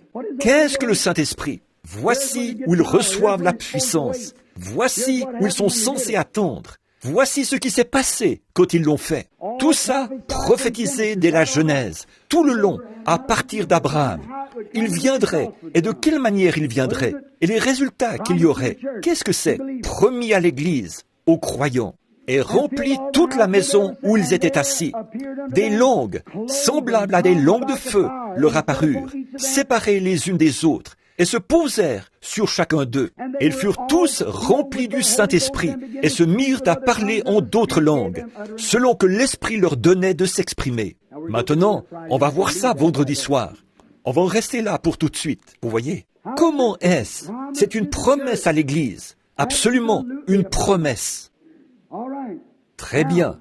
Maintenant, nous allons voir, après qu'ils ont été remplis, ils ont été scellés pour combien de temps? Combien ici ont le Saint-Esprit? Faites voir vos mains. Il y en a plus qui ont le Saint-Esprit qu'il y en a qui ne l'ont pas. Nous voulons que vous soyez l'un d'entre nous, frères, sœurs. Quand vous comprendrez ce que c'est l'Esprit de Dieu demeurant en vous pour faire les œuvres de Dieu. Chaque fois que Dieu envoyait de son esprit dans l'un de ses serviteurs, dans l'un de ses prophètes, dans l'un de ses enseignants, dans l'un de ses apôtres, ils étaient toujours rejetés par le monde. On les considérait comme fous dans tous les âges qu'il y a eu. Même que Paul, quand il s'est tenu devant Agrippa, il a dit, selon la voie qu'ils appellent hérésie. Qu'est-ce que de l'hérésie? De la folie. Selon la voie qu'ils appellent folie. Une bande de cinglés. C'est comme ça que j'adore le Dieu de nos pères. Je suis si heureux de dire, je suis l'un d'entre eux. Oui, monsieur, c'est vrai. Je suis si heureux de dire, je suis l'un d'entre eux. Maintenant, après qu'il est descendu sur eux, le Saint-Esprit les a rendus tellement amoureux les uns des autres qu'ils avaient tout en commun. Pas vrai? Oh là là, là là, quelle communion! On chante quelquefois ce cantique-là. Oh, quelle communion! Oh, quelle joie divine! C'est ça. Ça leur était égal. Ça leur était égal que le soleil brille ou pas. Ils ne demandaient pas à être couchés sur un lit de rose. Bon, je vais recevoir le Saint-Esprit. C'est ce que certaines personnes me disent. Monsieur Branham, si vous me garantissez que je deviendrai millionnaire, si vous me garantissez que je trouverai des puits de pétrole, et si je trouve des mines d'or, et que vous voyez, les gens enseignent ça, et ils enseignent un mensonge. Dieu n'a pas promis ces choses-là. Un homme qui a reçu le Saint-Esprit, qu'il ait à mendier son pain ou pas, ça lui est égal. Ça ne compte pas pour lui. Il est une créature qui est en route pour le ciel. Il n'a aucune attache ici, du tout. C'est vrai. Ça lui est égal. Advienne que pourra. Que les gens critiquent, qu'ils se moquent, que vous perdiez votre prestige. Qu'est-ce que ça peut vous faire? Vous êtes en route pour la gloire. Alléluia. Vos yeux sont fixés sur Christ et vous êtes en route. Ça vous est égal, ce que le monde peut dire. Voilà ce qu'est le Saint-Esprit. C'est une puissance, c'est un sceau, c'est un consolateur, c'est un avocat, c'est un signe. Oh là là, c'est l'assurance que Dieu vous a accepté. J'ai pris combien de temps là? Il ne me reste plus que 8 minutes. Très bien, j'ai beaucoup de passages de l'Écriture ici. Je ne pense pas pouvoir les incorporer, mais on va faire de notre mieux. Maintenant, après qu'un homme a été rempli du Saint-Esprit, est-il possible qu'à cause des persécutions et tout, il se trouve forcé de revenir et... Maintenant, il ne va pas perdre. Il est encore un fils de Dieu. Il le sera toujours, parce que vous êtes scellés pour combien de temps? C'est vrai, c'est ce que la Bible a dit. Maintenant, après que les disciples ont été battus de verge, qu'ils ont été ridiculisés, raillés et tout, ils ont pensé qu'il était temps pour eux de se réunir de nouveau pendant un petit bout de temps. Prenons dans Actes, chapitre 4, pour voir ce qui s'est passé. Maintenant, ça, c'est pour ceux d'entre vous qui l'ont déjà. Actes, chapitre 4. Là, Pierre et Jean avaient été battus de verge, mis en prison pour avoir guéri, pour avoir fait un service de guérison à la porte de l'église. Combien savent ça? Il y avait un homme étendu là, qui avait un genre d'infirmité au pied. Il ne pouvait pas marcher. Il était comme ça depuis 40 ans. Et Pierre est passé par là. Et il a dit, il a tendu sa coupe pour recevoir quelque chose dans sa coupe, pour pouvoir manger. Et Pierre a montré qu'il était un prédicateur rempli du Saint-Esprit. Il n'avait pas d'argent. Il a dit, je n'ai ni argent, ni or. Vous voyez, il ne se souciait pas de ça. Mais il était une créature qui était en route pour le ciel. Oh, comme j'aimerais qu'on ait le temps d'insister là-dessus pendant un instant, là. Vous voyez, il était en route pour le ciel. Il était consolé, il avait l'esprit, il avait la puissance. Il a continué son chemin et il a dit, je n'ai ni argent ni or, mais ce que j'ai, je te le donnerai. Sans doute que l'homme a dû dire, qu'est-ce que vous avez, monsieur? J'ai la foi, j'ai quelque chose dans mon cœur qui a commencé il y a à peu près 10 jours. J'étais là-haut dans la chambre haute et tout à coup, toutes les promesses que Dieu avait faites. J'avais marché avec Jésus-Christ pendant 3 ans et demi. J'ai pêché avec lui, là-bas. Je ramenais du poisson. J'ai fait toutes ces choses. Et je l'avais vu guérir les malades. Il n'arrêtait pas de me dire, le Père est en moi. Mais quand je partirai, il viendra en toi. Alors, je n'arrivais pas à comprendre ça. Mais il a dit, mais je ne m'attends pas à ce que tu le comprennes. On ne comprend pas ces choses-là. On les reçoit, c'est tout. Je ne le comprends pas encore. Et ne me dites pas que vous comprenez, parce que vous ne comprenez pas, voyez? Alors, je ne peux pas le comprendre, je ne peux pas l'expliquer, mais il y a une chose que je sais, c'est que je l'ai. Mais vous dites, ce n'est pas scientifique ça. Oh, mais bien sûr que ça l'est. Regardez ces lumières. Quand Benjamin Franklin a saisi ça, il a dit, je l'ai. Il ne savait pas ce qu'il avait, mais il l'avait. Et je veux que quelqu'un vienne me dire ce soir ce qu'est l'électricité. Ils ne savent toujours pas ce que c'est, mais on l'a. Amen, c'est vrai.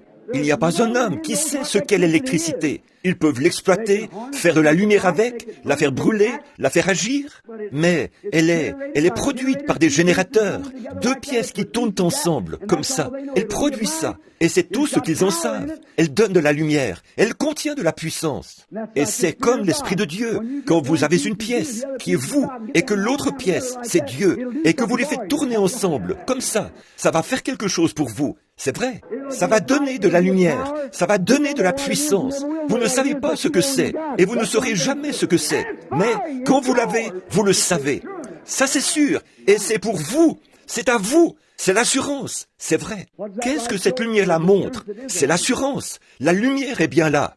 Maintenant, remarquez ceci, donc vous ne savez pas ce que c'est, mais ces gens-là ont dit, eh bien, ils ont dit qu'ils savaient une chose. Nous savons que ce sont des ignorants, encore des cinglés, vous voyez, comme le jeune Allemand disait qu'il l'était, voyez. Ils ont dit, ils sont ignorants et sans instruction, mais ils ont été avec ce pécheur, ce charpentier là-bas, qu'on appelle Jésus. Ça, je peux vous le dire, parce qu'ils font les mêmes choses que lui. Voilà ce qu'est le Saint-Esprit. C'est Jésus qui vit dans un pécheur ignorant, dans un charpentier, ou quoi encore, dans un prédicateur ignorant, peu importe. C'est un homme qui veut être ignorant pour ce qui est des choses du monde. Et laissez-le, Jésus, entrer en lui, l'Esprit de Dieu, le sceau, le consolateur. Le prestige, ça ne compte pas pour lui. Tout ce qu'il veut, c'est Dieu. Quand Dieu mettait de l'ordre, il a dit, vous les Lévites, je vous ai tous appelés pour que vous soyez des sacrificateurs. Et tous vos frères, les autres, les 12 tribus et les 11 autres tribus, vous payeront la dîme. Quand vous aurez 9 boisseaux de pommes, versez-en un boisseau aux Lévites. Quand vous ferez passer vos brebis dans le couloir ici, prenez la 10e brebis. Peu m'importe qu'elle soit petite ou grosse, qu'elle soit grasse ou maigre, elle appartient aux Lévites. Maintenant, vous les Lévites, quand vous recevrez tout ça, alors vous aussi, vous donnerez la dîme à l'Éternel. Vous ferez l'offrande agitée, les offrandes par élévation, les différentes offrandes. Vous donnerez la dîme à l'Éternel. Il a dit, Moïse, quant à ta part, c'est moi qui suis la tienne. Oh là là, il a dit, je suis ta portion qui satisfait pleinement. Et voilà ce que le Saint-Esprit est pour l'Église aujourd'hui. Je n'ai ni argent, ni or, mais j'ai une portion qui satisfait pleinement. Alléluia! De l'instruction, c'est à peine si je peux lire ce livre, mais j'ai une portion qui satisfait pleinement. C'est bien. Un doctorat, je n'en ai pas. pas de doctorat en philosophie ou de doctorat en droit, ni rien d'autre. Mais il y a une chose que j'ai, c'est la portion qui satisfait pleinement. C'est cette part-là que je veux, c'est cette part-là que Dieu veut que vous ayez. Débarrassez-vous de toutes ces autres choses-là, de tout le prestige et tout le reste, et avancez-vous pour recevoir la portion de Dieu qui satisfait pleinement. En effet, ce que vous avez qui appartient à cette terre, vous le laisserez ici quand vous partirez. Mais si vous avez la portion qui satisfait pleinement, elle vous fera monter. C'est sûr et certain. Aujourd'hui, on prend toujours des assurances pour donner à celui qui en terre. Procurons-nous la portion de Dieu qui satisfait pleinement, et on aura celui qui enlève au lieu de celui qui enterre. Vous savez, ils fonctionnent tous les deux.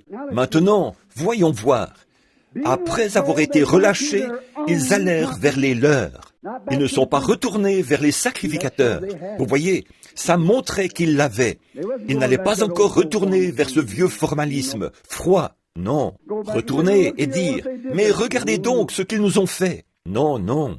Ils avaient leurs propres amis. Il n'y en avait qu'environ une douzaine là-bas. Mais ça leur suffisait comme amis. Une toute petite poignée de gens. Après avoir été relâchés, après qu'on les a battus de verge et menacés en disant « Si jamais vous baptisez encore au nom de Jésus » ou « Oh, je voulais dire le... » Enfin, c'est ça, voyez. Si jamais vous prêchez encore au nom de Jésus, que vous faites quoi que ce soit, vous aurez affaire à nous. Ils ont dit... C'est toute une menace. Allons vers les autres frères. Oh, c'est comme ça qu'il faut faire. L'union fait la force. L'union fait la force. Ils ont dit, allons donc vers les autres frères pour voir ce qu'on peut faire. Là, ils se sont tous réunis et ils racontaient différentes expériences. Après avoir été relâchés, ils allèrent vers les leurs et racontèrent tout ce que les principaux sacrificateurs et les anciens leur avaient dit. Lorsqu'ils l'eurent entendu, ils élevèrent à Dieu leur voix tous ensemble. Maintenant, écoutez ce qu'ils ont dit. Regardez-le, regardez-les. Ils ne sont pas retournés en disant « Oh, quelque chose comme « Oh Seigneur, je suis vraiment désolé ». Non, ils étaient déjà sauvés. Ils étaient remplis de l'Esprit. Ils avaient la vie éternelle. Élevèrent la voix tous ensemble et dirent « Seigneur, tu es le Dieu. » Amen. J'aime vraiment ça, frère Palmer. J'aime ça. Tu es le Dieu. Ça, nous le savons, qui a fait les cieux, la terre, la mer et tout ce qui s'y trouve. C'est toi qui as dit par le Saint-Esprit, par la bouche de notre Père, ton serviteur David. Maintenant, regarde bien, tu vas revenir et dire, voyons, on n'est pas... Maintenant, tu vas aller là-bas et dire, mais là, Seigneur, attends un peu, là, il se moque pas mal de moi, là. Est-ce qu'il n'a pas dit qu'il le ferait? Tous ceux qui vivent pieusement en Jésus-Christ seront persécutés. Mais tu sais, mon patron m'a dit que s'il m'attrapait à... Est-ce qu'ils n'ont pas dit qu'ils diraient ça? Mais tu sais, ils m'ont traîné devant les tribunaux l'autre jour pour ça. Est-ce qu'il n'a pas dit, vous serez menés devant des rois et des gouverneurs à cause de mon nom? Ne vous inquiétez pas de ce que vous direz, car ce n'est pas vous qui parlez. J'ai vu ça se produire hier. C'est le Saint-Esprit qui demeure en vous. C'est lui qui parlera. Vous voyez, lui, c'est exact, très bien. Ne vous inquiétez pas de ce que vous direz. Seigneur, c'est toi qui as dit, par ta bouche de notre Père, ton serviteur David, pourquoi ce tumulte parmi les nations et cette vaine pensée parmi les peuples? Les rois de la terre se sont soulevés et les princes se sont ligués contre le Seigneur et contre son oint. En effet, Seigneur, contre ton Saint-Fils Jésus, que tu as oint, Hérode et Ponce Pilate se sont ligués dans cette ville avec les nations et avec les peuples d'Israël pour faire tout ce que ta main et ton conseil ont arrêté d'avance.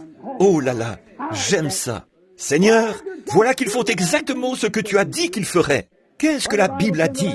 Dans les derniers jours, il y aura des moqueurs, emportés, enflés d'orgueil, aimant le plaisir plus que Dieu, déloyaux, calomniateurs, intempérants, ennemis des gens de bien, ayant l'apparence de la piété, mais reniant.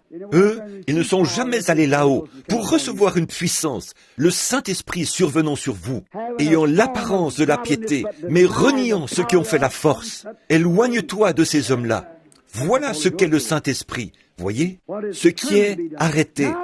Maintenant, Seigneur, vois leurs menaces et donne à tes serviteurs que nous puissions annoncer ta parole avec une pleine assurance. Oh, j'aime ça. Ôtez ce vieil os de poulet de là et mettez-y une vraie colonne vertébrale. Maintenant, regardez bien, d'annoncer tes paroles avec une pleine assurance, en étendant ta main pour qu'il se fasse des guérisons. Oh, frère, les démons ne meurent pas, mais le Saint-Esprit non plus, voyez. Étendons ta main pour qu'il se fasse des guérisons, des miracles et des prodiges, par le nom de ton Saint-Fils Jésus. Vous voyez pourquoi ils faisaient tant d'histoires, n'est-ce pas? Ils font la même chose aujourd'hui, mais ça ne les avance absolument à rien. Quand ils eurent prié, le lieu où ils étaient assemblés trembla. Ils furent tous remplis du Saint-Esprit et annonçaient la parole de Dieu avec assurance. Oh là là, ils ont reçu quelque chose quand ils sont montés là-haut, n'est-ce pas? La promesse l'avait dit, c'est ça, le Saint-Esprit, pour vous donner de l'assurance, pour vous donner une consolation, pour vous sceller, pour vous donner un signe. Oh là là, écoutez, oh, comme j'aimerais qu'on ait du temps, qu'on puisse descendre chez les Samaritains avec Philippe. C'est dans Actes 8, 14, pour vous qui le notez. Ils avaient éprouvé beaucoup de joie. Ils avaient eu de glorieuses guérisons, mais ils avaient été baptisés au nom de Jésus-Christ. Mais ils ont envoyé chercher Pierre à Jérusalem. Il est venu et leur a imposé les mains. Ils ont reçu le Saint-Esprit. Actes 8, 14. Ceux des nations, il y en avait un du nom de Corneille. C'était un homme formidable. Il payait sa dîme. Il construisait des synagogues pour les gens. Il respectait Dieu. Il craignait Dieu. C'était un brave homme, un bon presbytérien, méthodiste, baptiste, ou quelque chose du genre, vous voyez, vraiment un brave homme. Mais un jour, Dieu a dit, c'est un brave homme, alors je vais l'envoyer à une réunion. Il va falloir que je m'arrange pour que mon prédicateur, là, il lui en parle. Très bien. Alors, il a une vision qui disait, va à Joppé, et tu y trouveras un certain Simon, corroyeur. Il y a un certain Simon-Pierre chez lui. Fais-le venir. Il te dira comment faire, parce qu'il a reçu quelque chose. Et pendant que Pierre était là, et Corneille voulait adorer ce prédicateur, il le voulait vraiment, mais Pierre a dit, lève-toi, je suis un homme comme toi. Et comme Pierre prononçait encore ces mots au sujet de la manière dont ils étaient allés au commencement, les mêmes choses que ce dont je parle, comment Dieu avait promis de répandre le Saint-Esprit. Comme il prononçait ces mots, le Saint-Esprit est descendu sur eux. Oui, voilà ce qu'est le Saint-Esprit, à qui il est destiné. Certainement, et ils furent tous remplis du Saint-Esprit. Maintenant, remarquez, dans Éphésiens, il y avait un frère Baptiste. D'abord, c'était un homme de loi, un homme intelligent, brillant, qui connaissait la loi, un grand homme, un érudit. Un jour, il s'est mis à lire la Bible. Il a vu qu'il allait venir un homme qui s'appellerait le Messie. Et quand il a fait ça, là qu'il a commencé à entendre parler de ce Jésus, alors il a dit, « Je suis convaincu et je confesse ouvertement ma foi que Jésus est le Christ, le Fils de Dieu. » C'était un vrai baptiste. Voici qu'il allait son chemin. Je confesse ouvertement que Jésus est le Christ. Tant et si bien qu'à force de faire ça, Dieu l'a appelé au ministère. Dieu parlera toujours à un cœur sincère. Et il y avait là-bas de braves faiseurs de tentes, du nom d'Aquilas et Priscille. Un mari et sa femme, c'étaient des faiseurs de tentes. Actes chapitre 18 vous en parle. Paul, ils étaient des amis à lui. Ils avaient reçu le Saint-Esprit par les mains de Paul et par son enseignement. Ils ont entendu dire qu'il y avait un réveil là-bas. Alors, ils y sont allés. Il n'y avait que 10 ou 12 personnes qui y assistaient. Donc, il est allé voir ça. Et là, il a entendu prêcher ce prédicateur, la sincérité de son cœur. Il a dit, vous savez, je crois qu'il écouterait la vérité. Alors, après la réunion, il l'a fait venir derrière la tente et il a dit, écoute, on a un frère à peu près grand comme ça, un petit juif au nez crochu. Mais quand il viendra, il t'enseignera la parole de Dieu, clairement. Eh bien, au bout d'un certain temps, Paul était en prison au même moment. Ce serait terrible ça pour un prédicateur moderniste, hein? Pourtant, il était en prison. Et c'est le Seigneur qui l'avait envoyé là.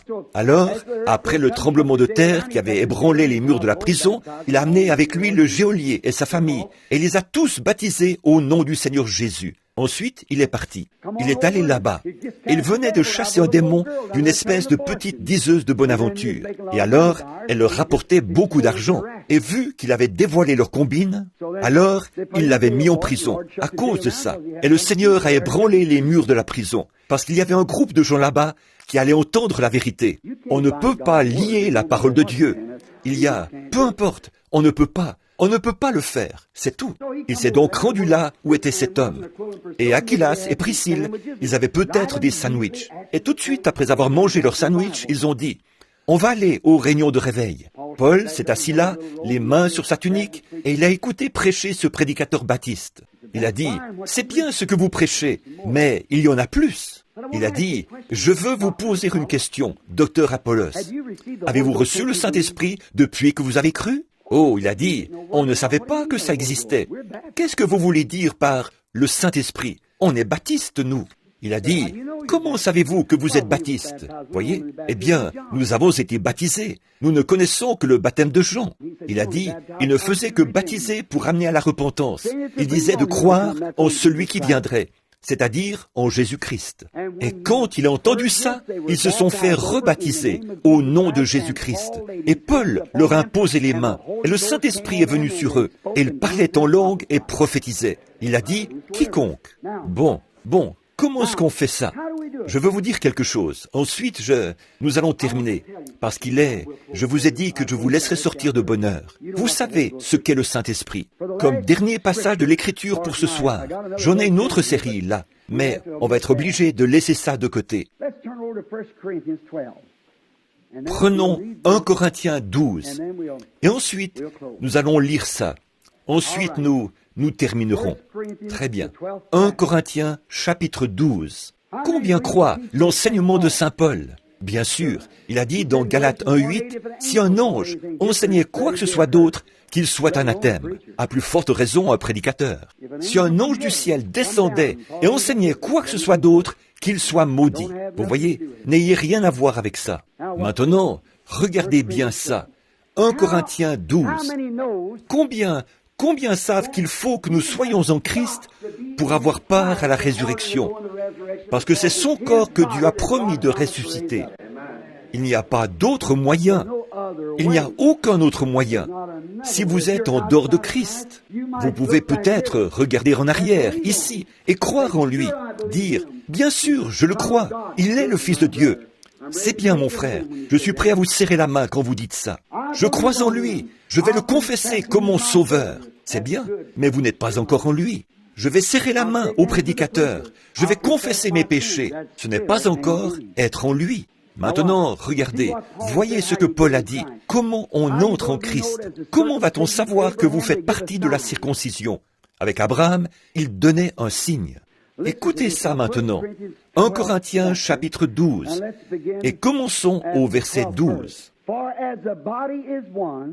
Car comme le corps est un, il y a plusieurs membres, et comme tous les membres du corps, malgré leur nombre, ne forment qu'un seul corps. Ainsi en est-il de Christ. Pas divisé, un. Écoutez, en effet, dans une seule Église, combien lisent à ma suite? Dans une seule poignée de main? Dans une seule eau? Non. Alors il y a quelqu'un qui est dans l'erreur. Dans un seul esprit. Est-ce qu'il y a une majuscule? Dans ce cas-là, c'est le Saint-Esprit. Voyez?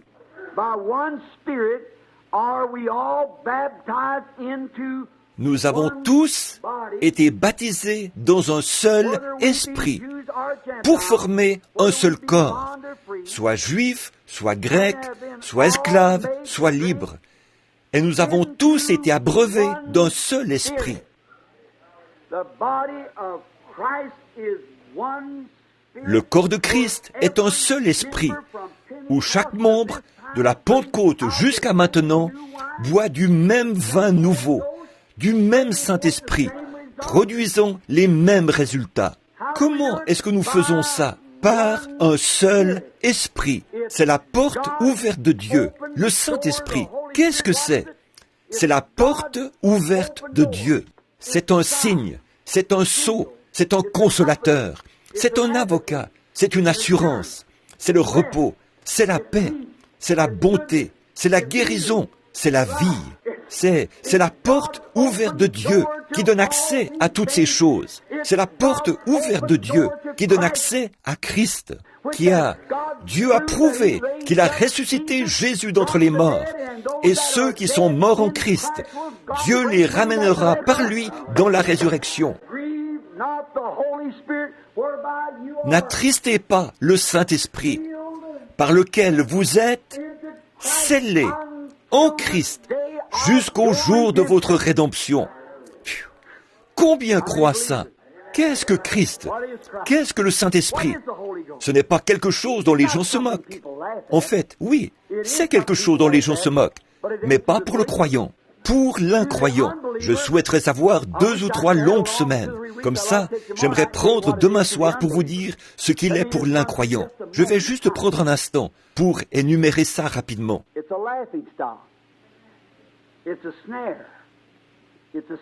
Il est une risée, il est un piège, il est une pierre d'achoppement, il est la mort, il est la séparation éternelle d'avec Dieu. Je ne peux pas penser à tout ce qu'il est pour l'incroyant. Souvenez-vous, la même pluie dont l'incroyant s'est moqué, c'est cette même pluie qui a sauvé Noé et sa famille. Voyez? Le même esprit, Saint-Esprit, dont les gens se moquent et dont ils disent que c'est fou et c'est une bande de cinglés, c'est de la folie. C'est cela même qui va enlever l'Église pour la faire monter dans les derniers jours et qui va amener le jugement sur l'incroyant. C'est vrai. Voilà ce qu'est le Saint-Esprit. Heureux ceux qui, permettez-moi de dire ceci, en toute sincérité, heureux ceux qui ont faim et soif de lui, car ils seront rassasiés. Demain soir, on va parler du comment, de ce qu'il fait quand il vient. Maintenant, combien ici aimeraient recevoir le Saint-Esprit et veulent que quelqu'un prie pour vous, pour que vous voyiez la lumière? Vous savez ce qu'il est. Alors demain soir, on va voir ce qu'il fait. Et puis, le soir d'après, c'est comment le recevoir.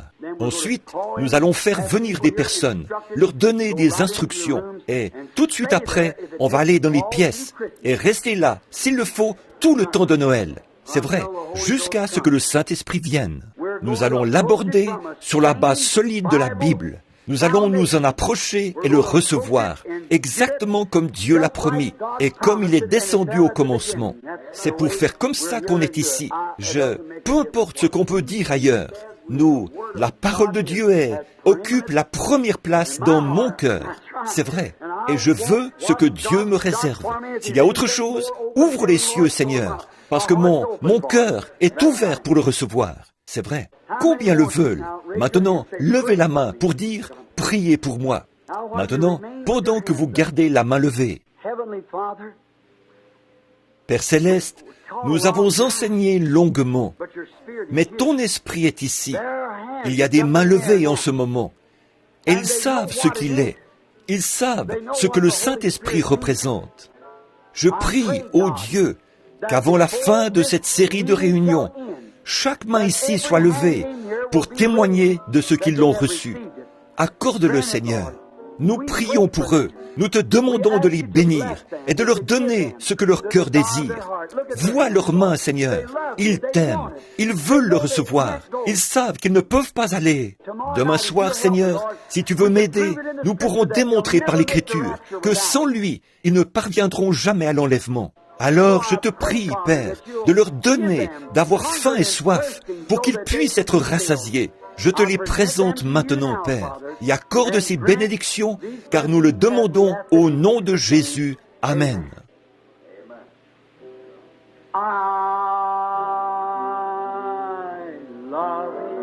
Je l'aime.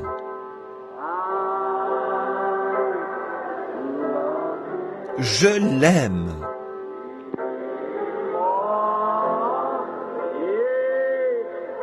Parce qu'il m'a aimé le premier.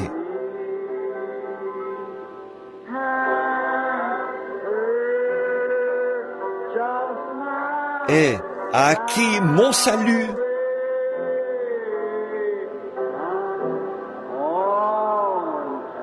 sur le bois du calvaire. Je veux dire ceci, avant que nous continuions à chanter, je veux rencontrer quelques prédicateurs dans la pièce, ici, vendredi soir, avant la réunion. Vous voyez, vendredi soir. Vous voyez ce que j'essaie de faire? De montrer ce qu'il est, comment l'aborder et quoi respecter. Comme ça, vous ne venez pas à l'aveuglette, comme à tâtons. C'est pour cette raison-là que je n'ai pas demandé ça ce soir. Je veux que vous sachiez ce que c'est. C'est une promesse, c'est un sceau, c'est le consolateur, c'est ainsi de suite. Alors, demain soir et le soir d'après, et ensuite, nous allons nous y mettre tout de suite, à partir de là, jusqu'à ce qu'il vienne. Peu importe le temps que ça prendra, on va rester jusqu'à ce que. Purifiez votre cœur. Il ne le répandra jamais dans un cœur impur. Mettez-vous en règle. Soyez prêts et il l'accordera. Je l'aime. Je l'aime. Levons les mains maintenant.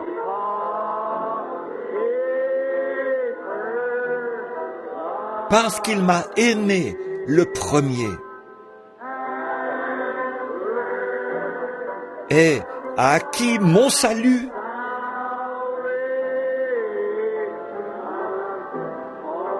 Sur le bois du calvaire. Le pasteur vient de dire, et nous sommes d'accord, que demain soir, nous commencerons à 19h au lieu de 19h30.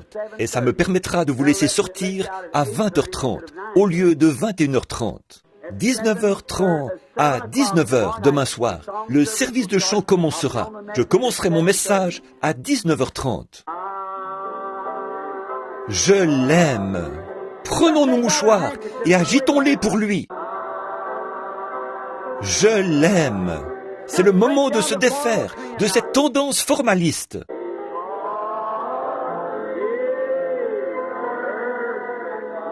Parce qu'il m'a aimé le premier.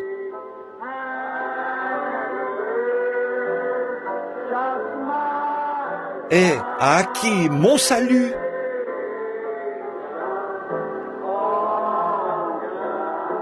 Sur le bois du calvaire. Très bien maintenant, votre pasteur, frère Neville.